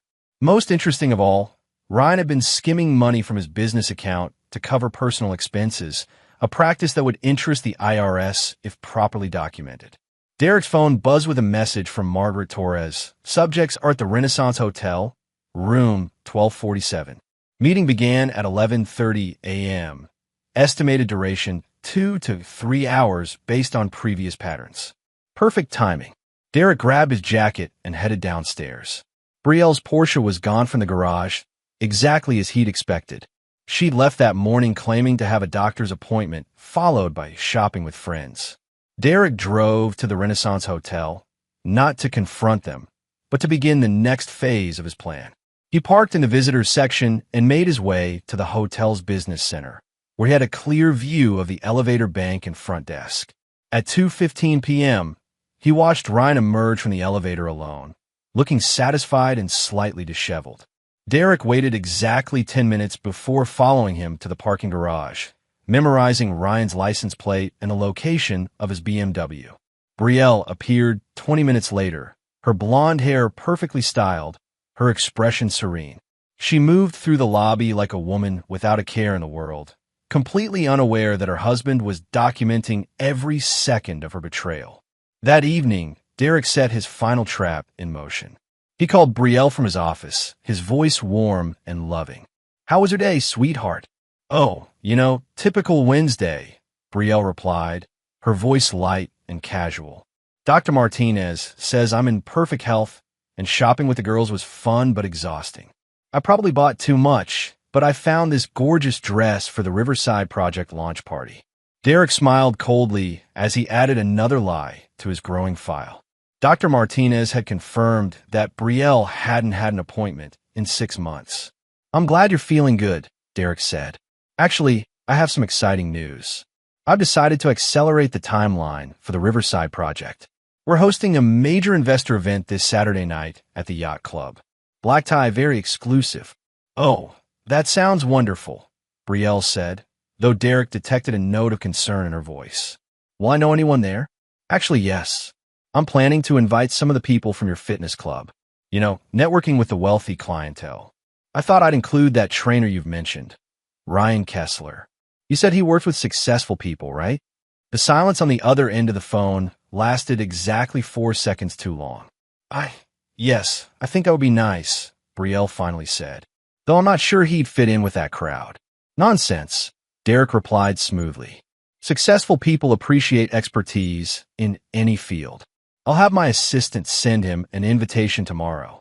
Derek could practically hear his wife's mind racing, trying to figure out how to handle the situation. If she discouraged Ryan's attendance too strongly, it might seem suspicious. But having her husband and lover in the same room, especially at a business event, posed obvious risks. "Maybe I should mention it to him at the gym," Brielle suggested. Prepare him for the invitation? That's thoughtful of you," Derek said. "I'm sure he'll appreciate the heads up." After hanging up, Derek immediately called Danny Reeves. "I need you to arrange something for me," Derek said. "Saturday night, Yacht Club, during the investor event. Can you handle that?" "What kind of arrangement?" Derek outlined his plan in detail. Danny listened without comment, occasionally asking clarifying questions. When Derek finished, there was a long pause. "Boss, you sure about this? It's going to get messy." "I'm certain," Derek replied. "And Danny, I want everything documented. Video, audio, witness statements if necessary. Consider it done." Derek spent the rest of the evening refining his strategy. The Yacht Club event was real. He'd been planning it for months as a way to secure additional funding for the Riverside project, but now it would serve a dual purpose. In the controlled environment of a business gathering, surrounded by Chicago's elite, Derek would begin the systematic destruction of both his wife and her lover. He'd learned from studying Ryan's history that the man was impulsive, particularly when he felt threatened or cornered. Putting him in a room full of wealthy, powerful people while his affair partner's husband watched would create exactly the kind of pressure that led to mistakes. Derek opened his laptop and began composing the invitation to Ryan Kessler. The tone was friendly, professional, with just enough detail about the guest list to make Ryan understand the caliber of people who would be attending. Derek included a specific mention of the networking opportunities available for someone in the fitness industry looking to expand their client base. It was bait, carefully crafted to appeal to Ryan's financial desperation and social ambitions. Derek was betting that Ryan's ego and greed would overcome any caution about attending an event hosted by his lover's husband.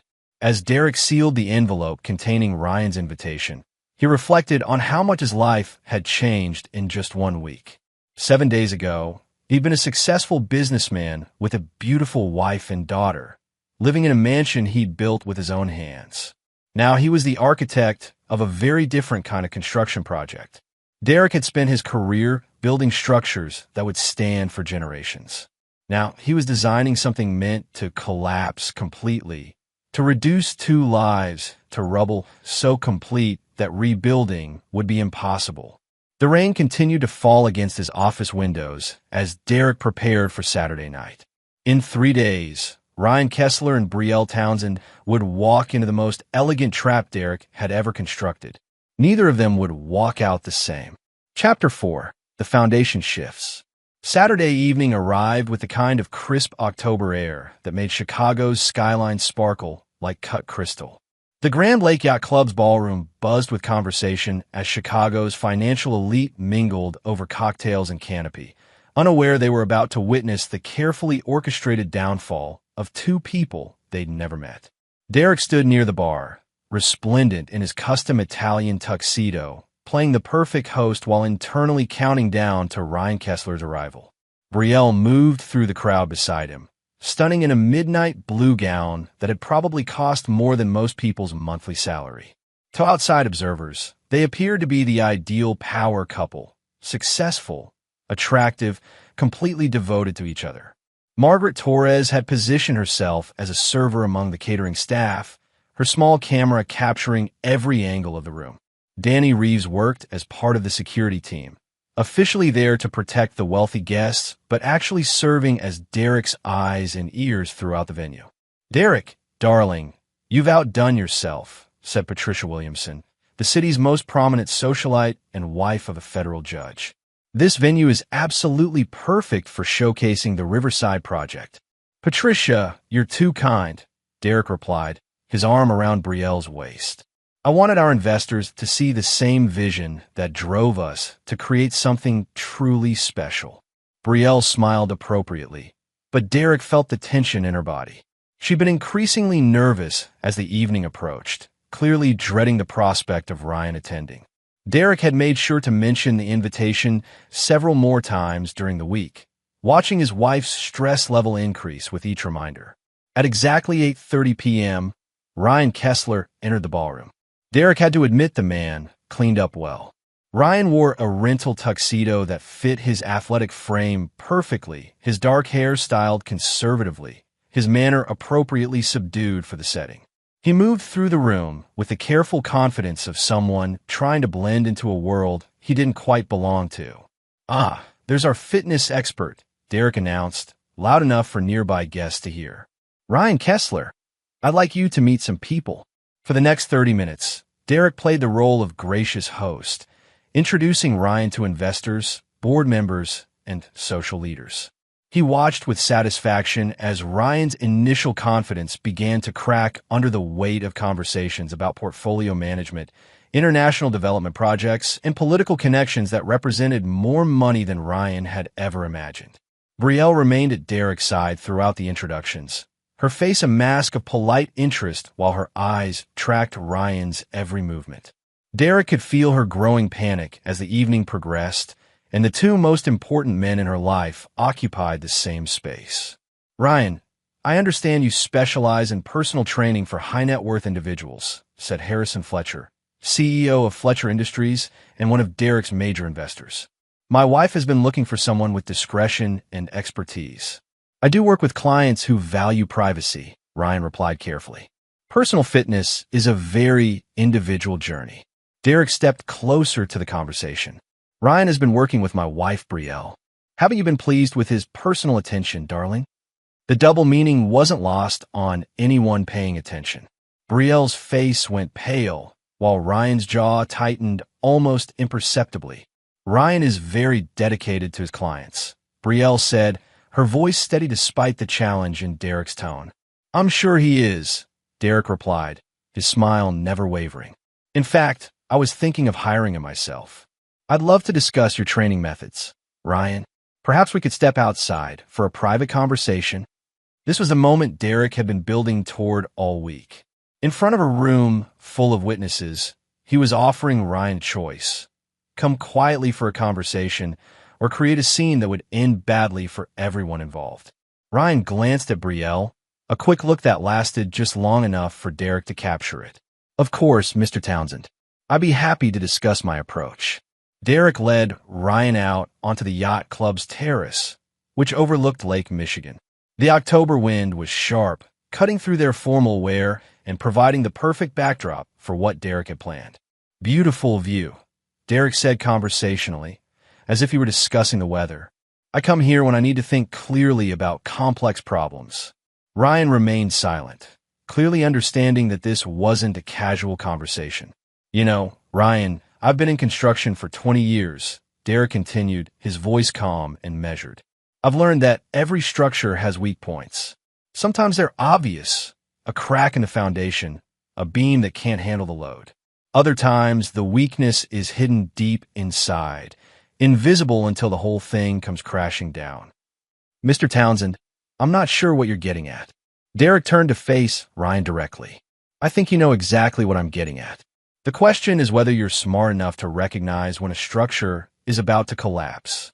For a moment, the two men faced each other in silence, the sounds of the party drifting through the glass doors behind them. Derek could see Ryan calculating, trying to determine how much Derek knew and what his options might be. "I think there's been a misunderstanding," Ryan said finally. "Has there?" Derek pulled out his phone and showed Ryan one of Margaret Torres' surveillance photos. Ryan and Brielle entering the Renaissance Hotel 3 days earlier. This was taken Tuesday afternoon. According to my wife, she was shopping with friends. Ryan's face went white, but Derek wasn't finished. He scrolled to another photo, this one showing the two of them kissing in the hotel parking garage. 8 months, Derek said quietly. That's how long this has been going on. 8 months of lies, of stolen money, of my wife coming home to me after spending afternoons in hotel rooms with you. Look, Mr. Townsend. Derek's voice carried the same tone he used when firing incompetent contractors. Right now, you have a choice. You can walk away from my wife, leave Chicago, and never contact her again. If you do that, this ends here. Ryan straightened, perhaps remembering his athletic training or maybe just finding some backbone. And if I don't? Derek smiled, and something in that expression made Ryan take a step backward. If you don't, I'll destroy you so completely that you'll wish you'd never learned my wife's name. Derek's voice remained conversational, almost friendly. I know about your gambling debts. I know about the business account you've been skimming from. I know about the 3 married women in California and why you really left that state. Each revelation hit Ryan like a physical blow. Derek continued relentlessly. I also know that your business license expires next month, and the renewal requires a background check. I wonder what the state licensing board would think about your pattern of unprofessional relationships with clients. You can't prove anything, Ryan said, but his voice lacked conviction.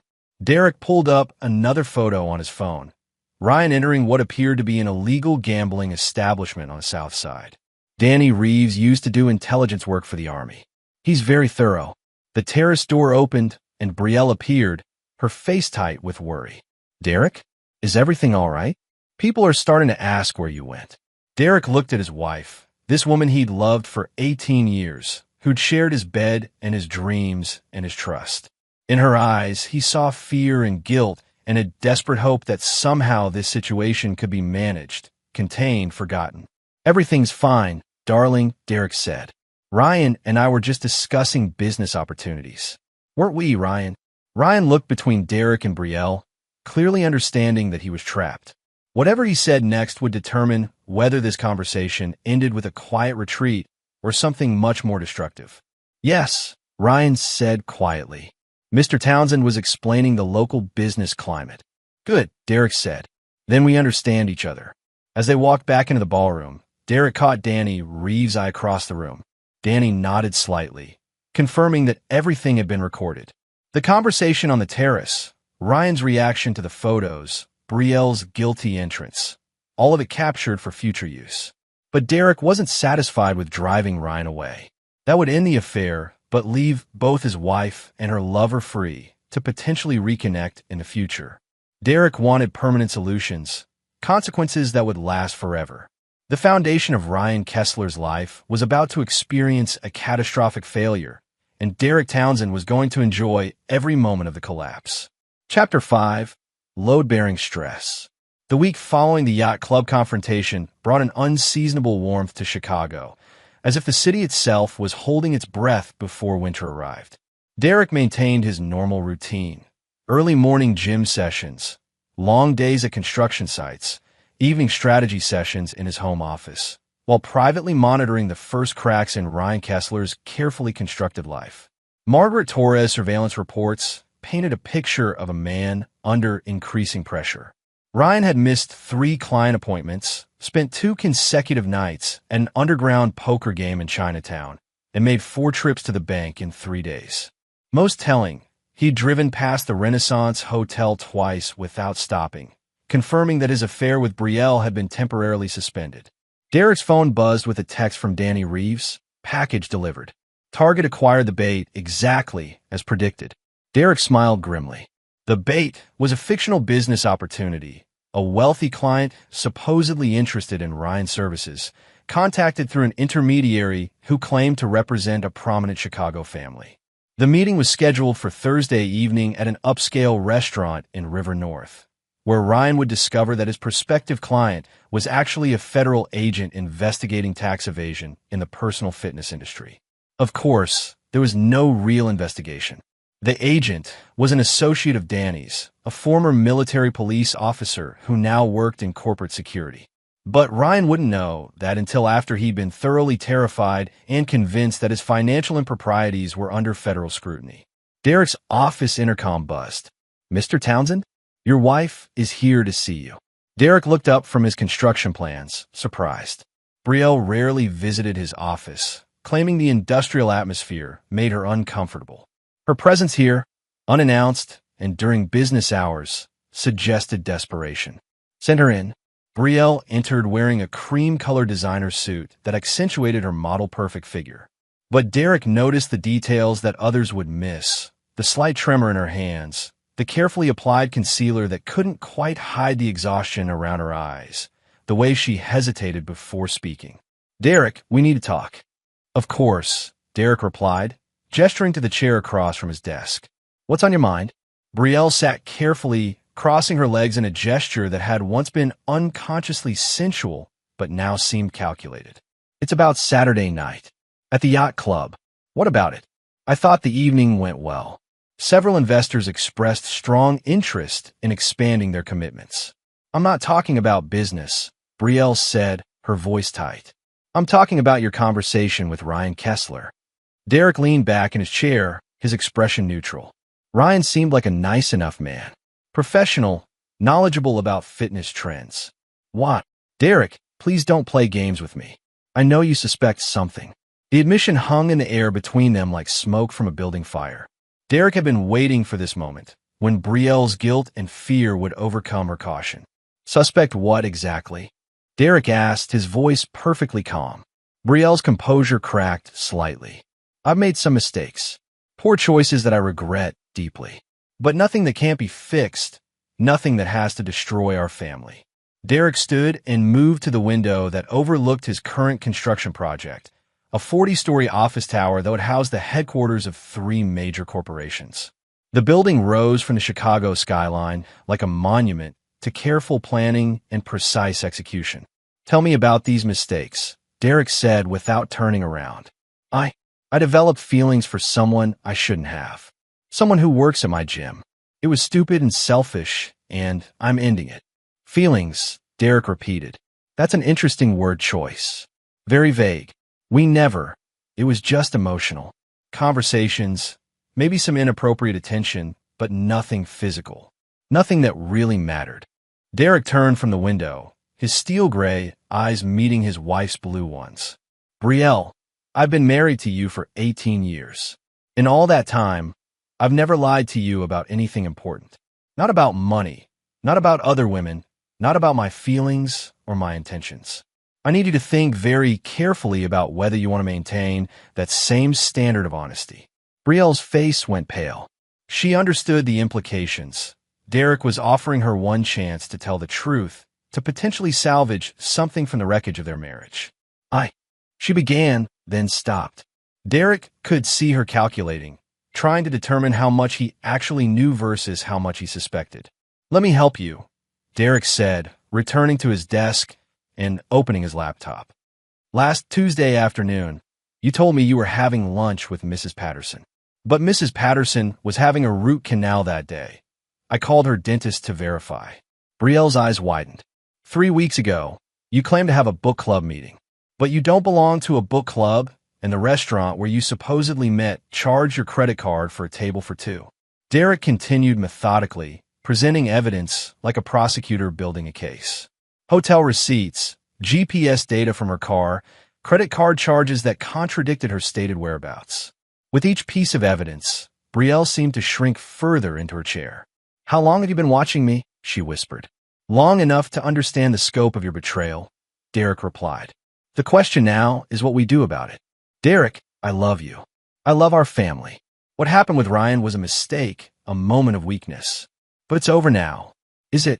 Derek picked up his phone and showed her Margaret Torres photos from the Renaissance Hotel. "These were taken Tuesday, the same day you lied about lunch with Mrs. Patterson." Brielle stared at the photos in horror, her hand rising to cover her mouth. "Oh God. Derek, I can explain." "No explanations necessary," Derek interrupted. "The photos speak for themselves.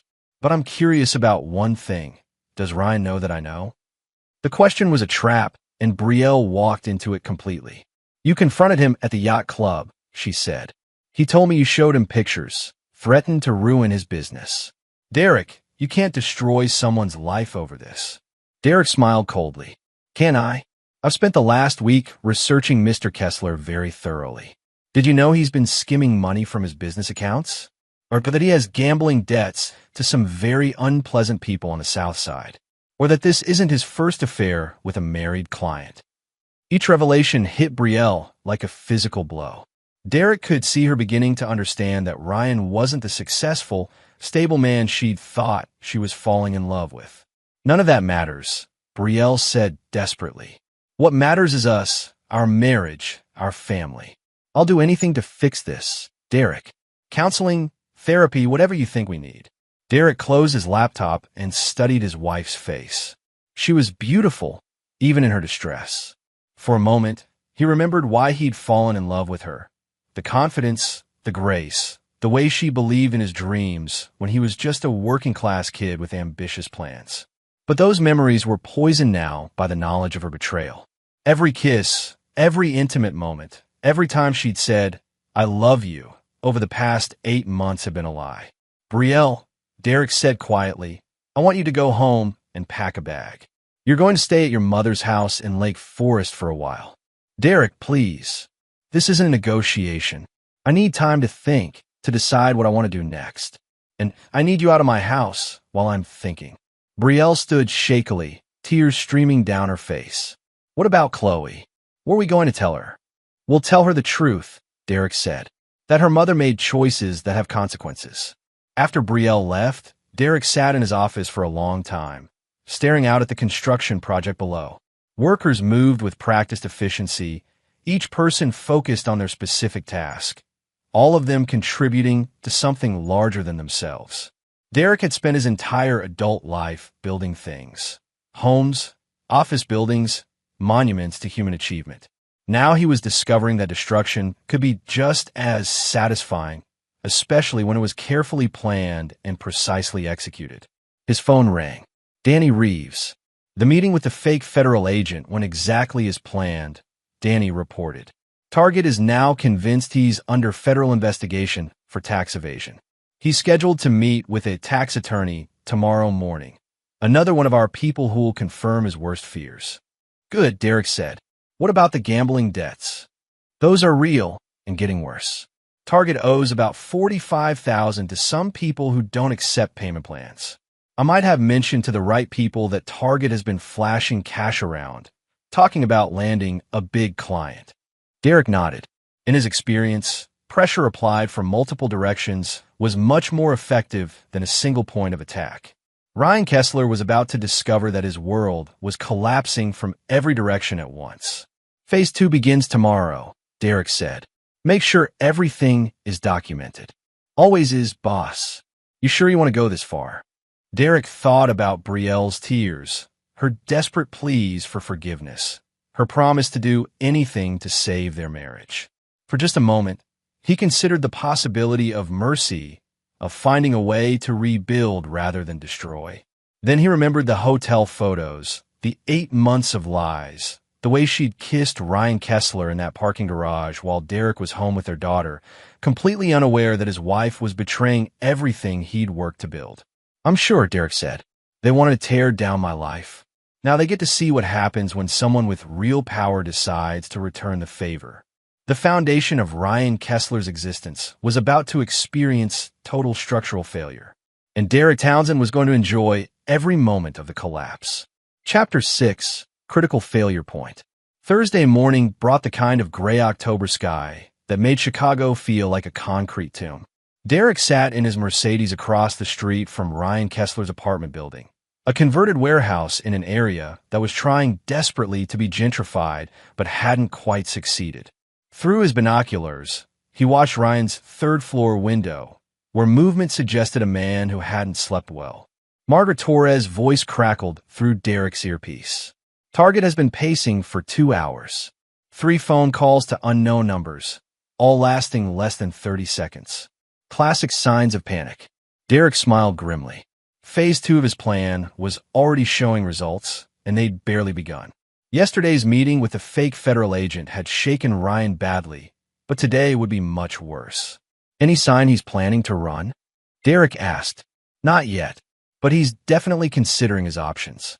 Derek's phone buzzed with a text from Danny Reeves. Package 2 delivered. Target should be receiving it right about now. Through his binoculars, Derek watched Ryan's apartment window. Within moments, he saw Ryan's silhouette moving frantically, clearly agitated by whatever he'd just received. The package was a series of documents that appeared to be legal papers. A formal complaint filed with the Illinois Department of Professional Regulation regarding unprofessional conduct with clients, along with a notice that Ryan's business license was under review. The documents looked completely official because Derek had hired the same legal graphic designer who created contracts for Townsend Construction. Of course, no actual complaint had been filed, but Ryan wouldn't know that, especially in his current state of mind. Derek's earpiece crackled again. Target is on the move. Exiting the building, heading for his car. Derek started his Mercedes and followed at a distance as Ryan's BMW wound through Chicago traffic. As Derek had predicted, Ryan was heading straight to Brielle. 20 minutes later, Derek watched from the parking lot of a nearby Starbucks as Ryan's BMW pulled into the driveway of Brielle's mother's house in Lake Forest. Through Margaret Torres' telescopic lens, they captured Ryan's agitated gestures as he argued with Brielle on the front steps. Can you hear what they're saying? Derek asked. Bits and pieces, Margaret replied through the earpiece. He's talking about federal agents, investigations, needing money. She's telling him to calm down, that they need to be smart about this. Derek's phone rang. Brielle. Derek, we need to talk immediately. I'm in the middle of a site inspection, Derek replied calmly. Can it wait? No, it cannot wait. Ryan is here, and he's telling me that federal agents are investigating his business. He thinks you're behind it. That's an interesting theory. Why would I be involved with federal agents? Derek, please. I know you're angry, and you have every right to be. But this has gone far enough. You're destroying an innocent man's life. Derek almost laughed at the word innocent. Through his binoculars, he could see Ryan pacing frantically on Brielle's mother's front lawn while Brielle tried to calm him down. If Ryan Kessler is under federal investigation, that's between him and the government, Derek said. I'm a construction contractor, not a law enforcement officer. The timing is too convenient, Brielle said desperately. First you confront him at the yacht club. Now suddenly he's being investigated? You have connections, Derek. You know people in the city, in the federal building. Derek did indeed have connections, but not the kind Brielle was imagining. His relationship with various officials was based on construction permits and zoning approvals, not criminal investigations. Brielle, I think you're giving me credit for more influence than I actually have. If your friend has legal troubles, perhaps he should consult an attorney. Through Margaret's telephoto lens, Derek watched Ryan grab Brielle's shoulders, his body language becoming increasingly aggressive. Brielle pulled away, clearly frightened by his behavior. He's falling apart, Derek. Yesterday he was calm and professional. Today he's different, desperate. Desperation makes people unpredictable, Derek agreed. Perhaps you should keep your distance until he sorts out his legal issues. I can't abandon him when he needs help. The words hung in the air between them, a perfect summary of Brielle's misplaced loyalty. She was willing to risk her family, her marriage, even her safety for a man she'd known for 8 months. That's your choice, Derek said finally. But make it carefully. After hanging up, Derek continued watching the drama unfold in his ex-wife's mother's driveway. Ryan was becoming increasingly agitated, his gestures more violent, his voice rising to levels that prompted neighbors to peer out their windows. Margaret Torres' voice was urgent in Derek's earpiece. Derek, I think we might have a problem. Target is losing control. Through the telephoto lens, Derek could see that Ryan had grabbed Brielle's wrist and was pulling her toward his car. Brielle was resisting, trying to break free, her face showing genuine fear. Should I intervene? Margaret asked. Derek hesitated. This was moving faster than he'd planned. He'd wanted to pressure Ryan, to destroy his business and financial stability, but he hadn't intended for Brielle to be physically threatened. Before Derek could respond, Brielle's mother appeared on the front steps. Catherine Morrison, a 70-year-old former teacher with the spine of a drill sergeant. She was carrying what appeared to be a baseball bat. Young man, you have exactly 10 seconds to release my daughter and leave my property. Catherine's voice carried clearly across the lawn. Or I'm calling the police and then demonstrating why I was the softball coach at Lake Forest High School for 30 years.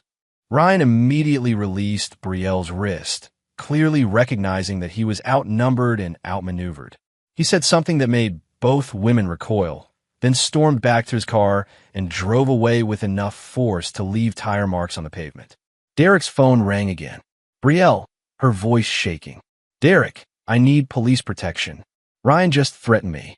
He said if I don't help him get money to pay off his debts, he'll make sure everyone knows about our affair, including Chloe. Derek felt something cold and sharp settle in his chest. Threatening his daughter crossed a line that even Derek's carefully controlled anger hadn't anticipated. Are you hurt? Derek asked, his voice deadly calm. No, but I'm scared. He's not the man I thought he was. When people are desperate, when they feel cornered. Where is he now? He drove off, but Derek, he knows where we live. He knows Chloe's school schedule, her routines. He's been to our house. Derek closed his eyes, calculating rapidly. His plan to systematically destroy Ryan Kessler had been working perfectly, but now the man was becoming unpredictable, potentially dangerous. That required a different approach. Pack a bag, Derek said. You and your mother are coming to stay at the house until this is resolved. Derek, I don't think. This isn't a request, Brielle. You've put our family in danger through your choices. Now I'm going to fix it. Derek hung up and immediately called Danny Reeves. We're accelerating the timeline, Derek said. Target just threatened my family. I want him neutralized permanently. How permanently are we talking? Derek thought about Ryan's hands on Brielle's wrists, his threats against Chloe, the way fear had made Brielle's voice shake over the phone. Completely, Derek said. I want Ryan Kessler to disappear from our lives so thoroughly that it'll be like he never existed. That's going to require a different kind of operation. Then run a different kind of operation. Whatever it costs, whatever it takes. Derek ended the call and started his Mercedes. As he drove toward Lake Forest to collect his estranged wife and mother-in-law, he reflected on how quickly situations could escalate beyond careful planning. He'd started this as a systematic campaign to destroy two people who had betrayed him. Now, it was becoming something much more primitive and dangerous. But Derek Townsend had built his fortune by adapting to changing circumstances, by finding solutions when others saw only problems. Ryan Kessler had made the mistake of threatening Derek's family. Now he was going to discover that some structures, when they collapse, take everything nearby down with them. Chapter 7. Demolition. The emergency meeting took place in Derek's home office at 11 p.m. on Friday night, exactly 24 hours after Ryan Kessler had made his threats. Present were Derek, Danny Reeves, and Margaret Torres, along with two associates Derek had never met, but whose presence spoke volumes about how serious this situation had become. The first associate introduced himself simply as Collins, mid-40s, military-bearing, eyes that suggested he'd seen things that normal people never encountered. The second was younger, maybe 30, with the kind of lean build that came from serious physical training. He didn't offer a name at all. Situation report, Derek said, settling behind his desk while the others arranged themselves in chairs that suddenly felt like war room furniture. Margaret Torres consulted her notes. Target has been increasingly erratic since yesterday's confrontation. He missed a client appointment this morning, withdrew what appears to be his remaining cash from 3 different bank accounts, and made contact with known associates of the gambling operation he owes money to. Danny picked up the briefing. Our intelligence suggests he's trying to negotiate a payment extension, but these aren't people who accept installment plans. He's got maybe 48 hours before they start applying serious pressure. What kind of pressure? Derek asked. Colin spoke for the first time. The kind that leaves permanent reminders about the importance of paying debts on time. Derek nodded. In his construction business, he'd occasionally dealt with subcontractors who had connections to Chicago's less legal enterprises. He understood the implications. Has he made any additional contact with my family? 3 attempts to call your wife, Margaret reported. She didn't answer. He also drove past your daughter's school twice this afternoon. Derek felt that cold rage settle deeper in his chest. Threatening Brielle was one thing. She'd made her choices and would live with the consequences. But involving Chloe crossed every line Derek recognized. Options? Derek asked. The unnamed associate spoke for the first time. Multiple approaches available. We can make him disappear temporarily or permanently. We can arrange for his creditors to collect their debts with interest. We can facilitate his departure from Chicago under circumstances that ensure he never returns. Costs and risks. Collins leaned forward. Temporary solutions are cheaper, but come with ongoing risk. Permanent solutions are more expensive, but provide absolute resolution. Forced relocation is middle ground, effective, but requires ongoing monitoring. Derek considered the options while studying the faces around his desk. These men dealt in violence and coercion as matter-of-factly as Derek dealt in concrete and steel. The realization should have been disturbing, but Derek found it oddly comforting. I want him gone, Derek said finally. Completely, permanently, with no possibility of return. But I want it to look like natural consequences of his own poor choices. Danny nodded. His gambling debts provide perfect cover. Men who owe money to those people disappear regularly. Usually their bodies turn up in the Chicago River or Lake Michigan, but sometimes they're never found at all. Timeline. Tomorrow night, Collins said. Target has a meeting scheduled with his creditors at a warehouse on the south side. It's supposed to be a negotiation, but given his financial situation, Derek understood. Ryan Kessler was walking into a situation where violence was already likely. If that violence became lethal, if Ryan simply vanished into the kind of criminal underground that swallowed desperate men whole, No one would look too closely at the details. What about evidence? Investigation? Margaret Torres answered. Target has been behaving erratically for days. Multiple witnesses can testify to his increasingly desperate behavior. His financial records show massive debts to dangerous people. If he disappears, the most logical explanation is that he ran afoul of his creditors. And my involvement? Non-existent, Danny said firmly. You're a successful businessman whose wife had an affair. You discovered the affair, confronted the man. Your wife left him and moved back home. End of story. Derek stood and moved to his window, looking out at the dark expanse of Lake Michigan. Somewhere out there, beyond the reach of streetlights and city noise, was the kind of emptiness where a man could disappear without a trace. Do it, Derek said without turning around. The meeting concluded with logistics that Derek preferred not to know in detail. Times, locations, the specific mechanics of how a man vanished from existence. Collins and his associate left first, disappearing into the night as quietly as they'd arrived. Margaret Torres packed her surveillance equipment. After tomorrow, I'll have a complete file documenting the target's erratic behavior, his debts, his threats against your family. If anyone asks questions, the paper trail will support the theory that he fled Chicago to escape his creditors. After she left, Derek and Danny sat in silence for several minutes. You sure about this, boss? Danny asked finally. Once it's done, it can't be undone. Derek thought about Chloe, about the fear in Brielle's voice, about the way Ryan's desperation had made him dangerous to people Derek loved. I'm sure, Derek said. Some problems require permanent solutions. Saturday passed with agonizing slowness. Derek maintained his normal weekend routine. Breakfast with Chloe, review of construction schedules, an afternoon spent working in his home office. Brielle stayed at her mother's house, having decided that returning home wasn't safe until Ryan's situation was resolved. Derek found himself checking his phone constantly, waiting for word that the problem had been eliminated. Collins had promised to contact him once everything was finished, but Derek had no idea what finished would actually look like. At 8:30 p.m., Derek's phone buzzed with a text from an unknown number. Project completed successfully. Final cleanup in progress. Derek stared at the message for a long time, then deleted it. Ryan Kessler, the man who'd been sleeping with Derek's wife for 8 months, who'd threatened Derek's family, who disrupted the carefully ordered world Derek had spent 20 years building, no longer existed. Derek poured himself a glass of 20-year-old scotch and stood at his office window, looking out at the lights of Chicago.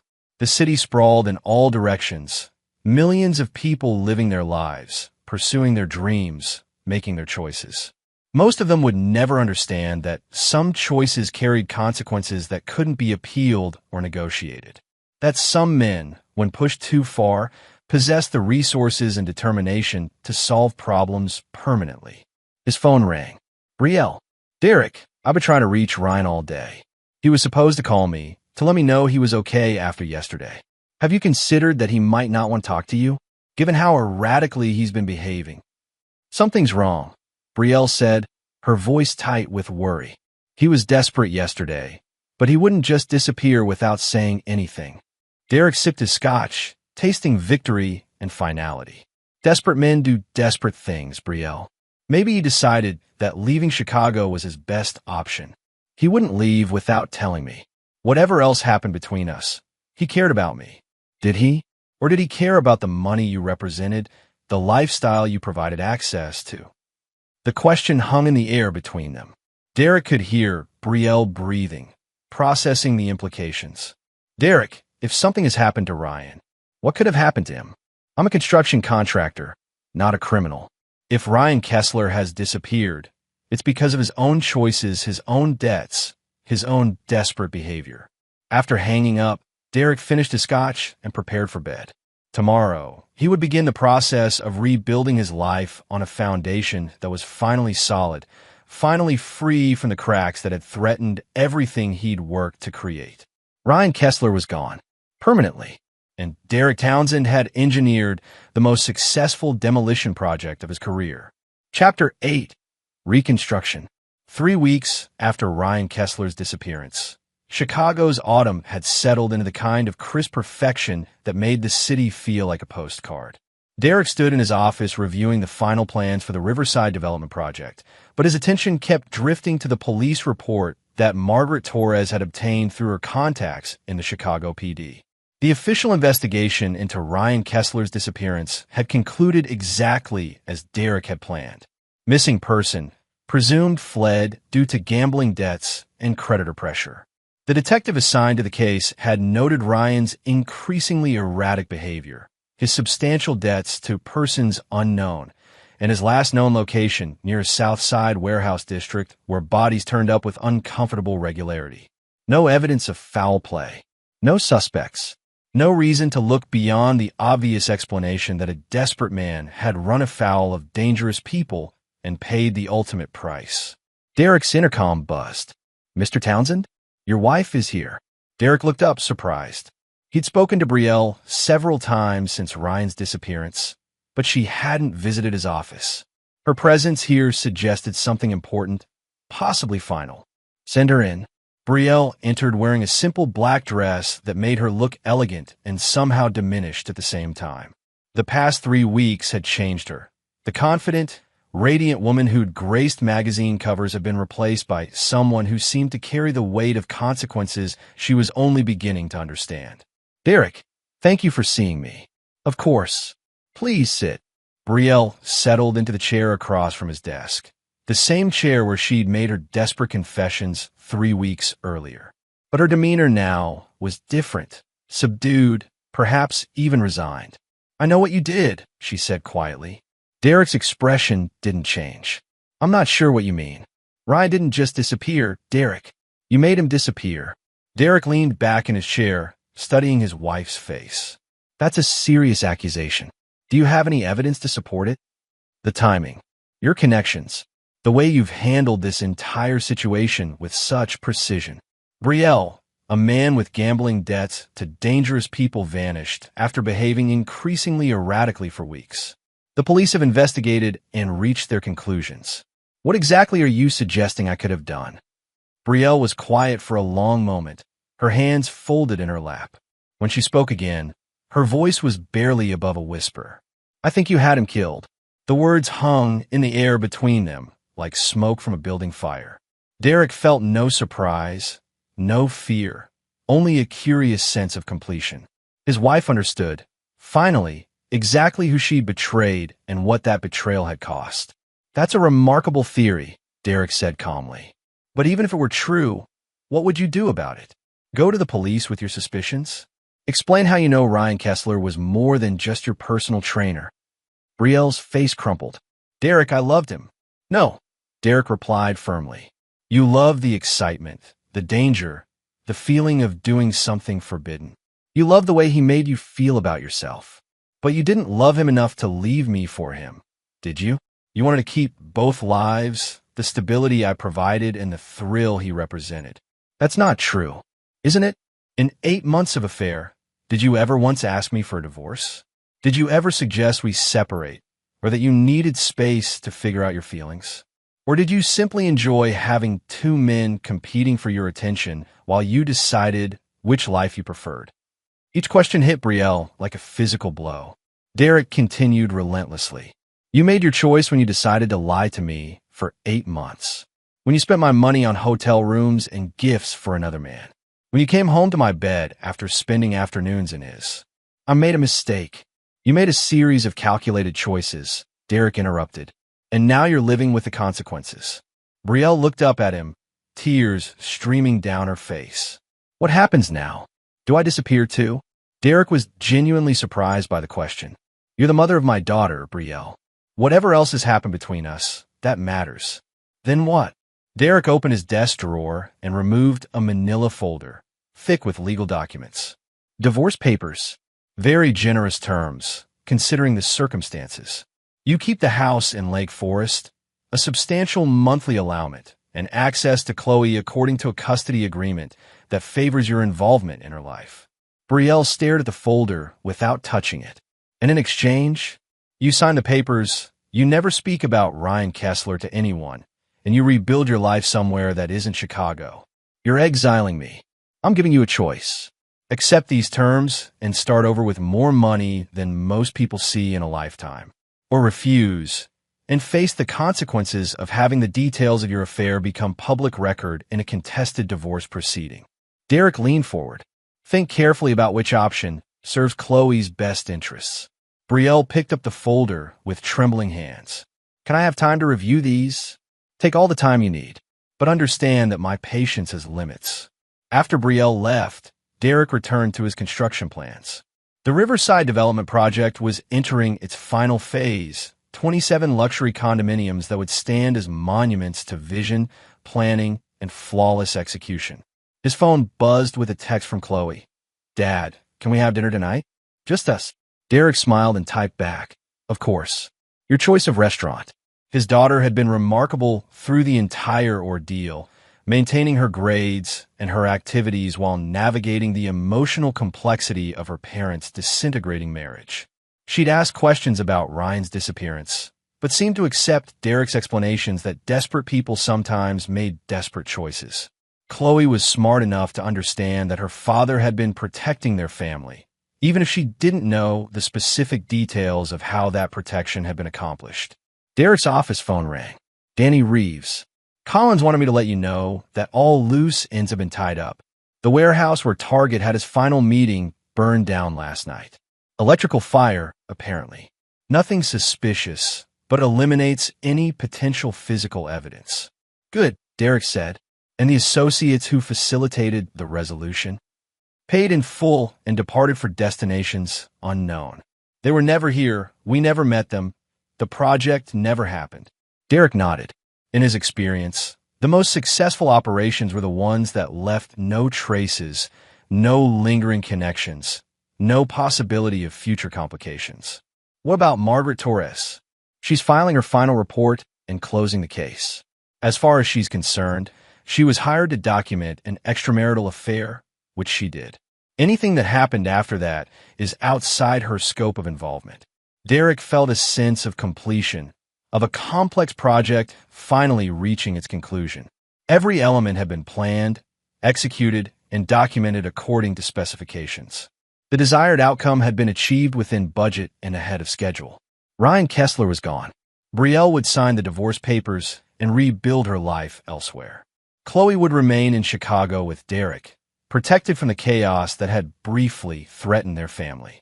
Derek Townsend had dismantled 2 lives with the same precision he brought to constructing buildings. The process had been brutal but necessary, permanent but justifiable. As Derek prepared to leave his office for dinner with his daughter, he reflected on the lessons learned from this project. Trust, once broken, could never be fully repaired. Betrayal demanded consequences proportional to the damage inflicted. And some problems required solutions that existed outside the boundaries of conventional morality. Derek had built his fortune by understanding that every structure needed a solid foundation. Now he was building a new life on foundations that were absolutely unshakable, reinforced by the knowledge that he possessed the resources and determination to protect what mattered most. The reconstruction phase was beginning, and this time, Derek would make sure that every beam was load-tested, every joint was secure, and every potential weakness was eliminated before it could threaten the integrity of the whole. Chapter 9. The Final Blueprint. 6 months later, Derek stood on the observation deck of the completed Riverside Development Project, watching the sunrise paint Chicago's skyline in shades of gold and amber. 27 luxury condominiums rose behind him, each one occupied, each one generating the kind of returns that made investors very happy indeed.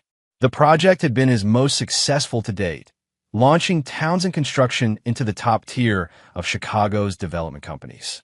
Derek's personal net worth had doubled, his professional reputation had never been stronger, and his daughter was thriving as a senior at one of the city's most prestigious private schools.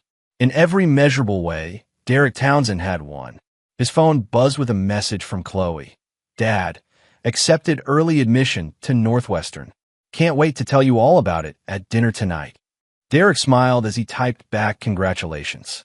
His daughter had chosen to stay in Chicago for college, a decision that suggested she felt secure in the life Derek had rebuilt for them. She'd adapted to her parents' divorce with remarkable resilience, perhaps understanding at some level that the dissolution of their marriage had eliminated sources of tension and uncertainty that had been affecting the entire family. Derek's reflection was interrupted by the arrival of Margaret Torres, carrying 2 cups of coffee and wearing the satisfied expression of someone whose work had exceeded all expectations. "Final surveillance report," she said, handing Derek both a coffee and a manila folder. As requested, Derek opened the folder and reviewed photographs taken over the past week. Brielle, now living in Scottsdale under her maiden name, worked as a coordinator for a high-end art gallery. She lived in a modest but elegant townhouse, drove a sensible car, and appeared to have adopted a lifestyle appropriate to someone starting over. More importantly, she'd maintained complete silence about Ryan Kessler's disappearance. The private investigator Derek had hired to monitor her communications had found no evidence that she'd contacted police, journalists, or anyone else who might be interested in her theories about what had really happened. "She's learned to live with uncertainty," Margaret observed, "which is probably the smartest choice she could make." Derek nodded. Brielle had signed the divorce papers without modification, accepted the generous settlement terms, and relocated as agreed. She sent birthday cards to Chloe and maintained appropriate contact as befitted a divorced mother, but she'd made no attempts to challenge Derek's version of events or return to Chicago. "Any indication she's planning to remarry?" "She's been dating a gallery owner in Phoenix. Divorced father of 2, drives a Honda, belongs to a book club. About as different from Ryan Kessler as it's possible to get." Derek closed the folder. "And the final invoice?" Margaret handed him an envelope. "Professional services rendered, case closed, all materials delivered as specified." Derek wrote her a check that included a substantial bonus. Margaret Torres had been worth every dollar, providing the kind of thorough documentation that made Derek's subsequent actions both possible and legally secure. After Margaret left, Derek remained on the observation deck, considering how completely his life had been reconstructed. The divorce had been finalized with minimal publicity. Chloe had thrived in the stable environment Derek provided. Townsend Construction had expanded into 3 new markets and landed contracts worth more than Derek had previously earned in entire years. His phone rang. "Danny Reeves. Thought you'd want to know. Final payment cleared this morning. All accounts closed, all contractors satisfied, all materials disposed of according to specifications." Derek understood. The last financial traces of Ryan Kessler's elimination had been erased. Collins and his associate had been paid through accounts that no longer existed, using money that couldn't be traced to Derek or any of his business interests. Any ongoing concerns? None whatsoever. Project completed, site cleaned, no environmental impact detected. Derek smiled at Danny's use of construction terminology to describe activities that had nothing to do with building anything. "Excellent work. All of it. Just following the blueprint, boss. Same as always." After ending the call, Derek took out his personal phone and scrolled through his contacts. Over the past 6 months, he'd been invited to numerous social events, introduced to several attractive women who clearly saw him as an eligible bachelor, and generally welcomed back into Chicago's social circles as a successful single father. But Derek felt no interest in romantic relationships. The experience of betrayal had changed something fundamental in his approach to trust and intimacy. He enjoyed the company of women, appreciated their conversation and perspectives, but he had no desire to make himself vulnerable to the kind of devastation that love could bring. Perhaps that would change in time. Perhaps he would eventually meet someone who could earn the kind of absolute trust that Derek would require. But for now, he was content with the life he'd built for himself and his daughter. Derek's attention was drawn to movement in the parking lot below. A familiar figure emerged from a black sedan, Detective Sarah Chun, the police officer who'd handled Ryan Kessler's missing person case. She was accompanied by a man Derek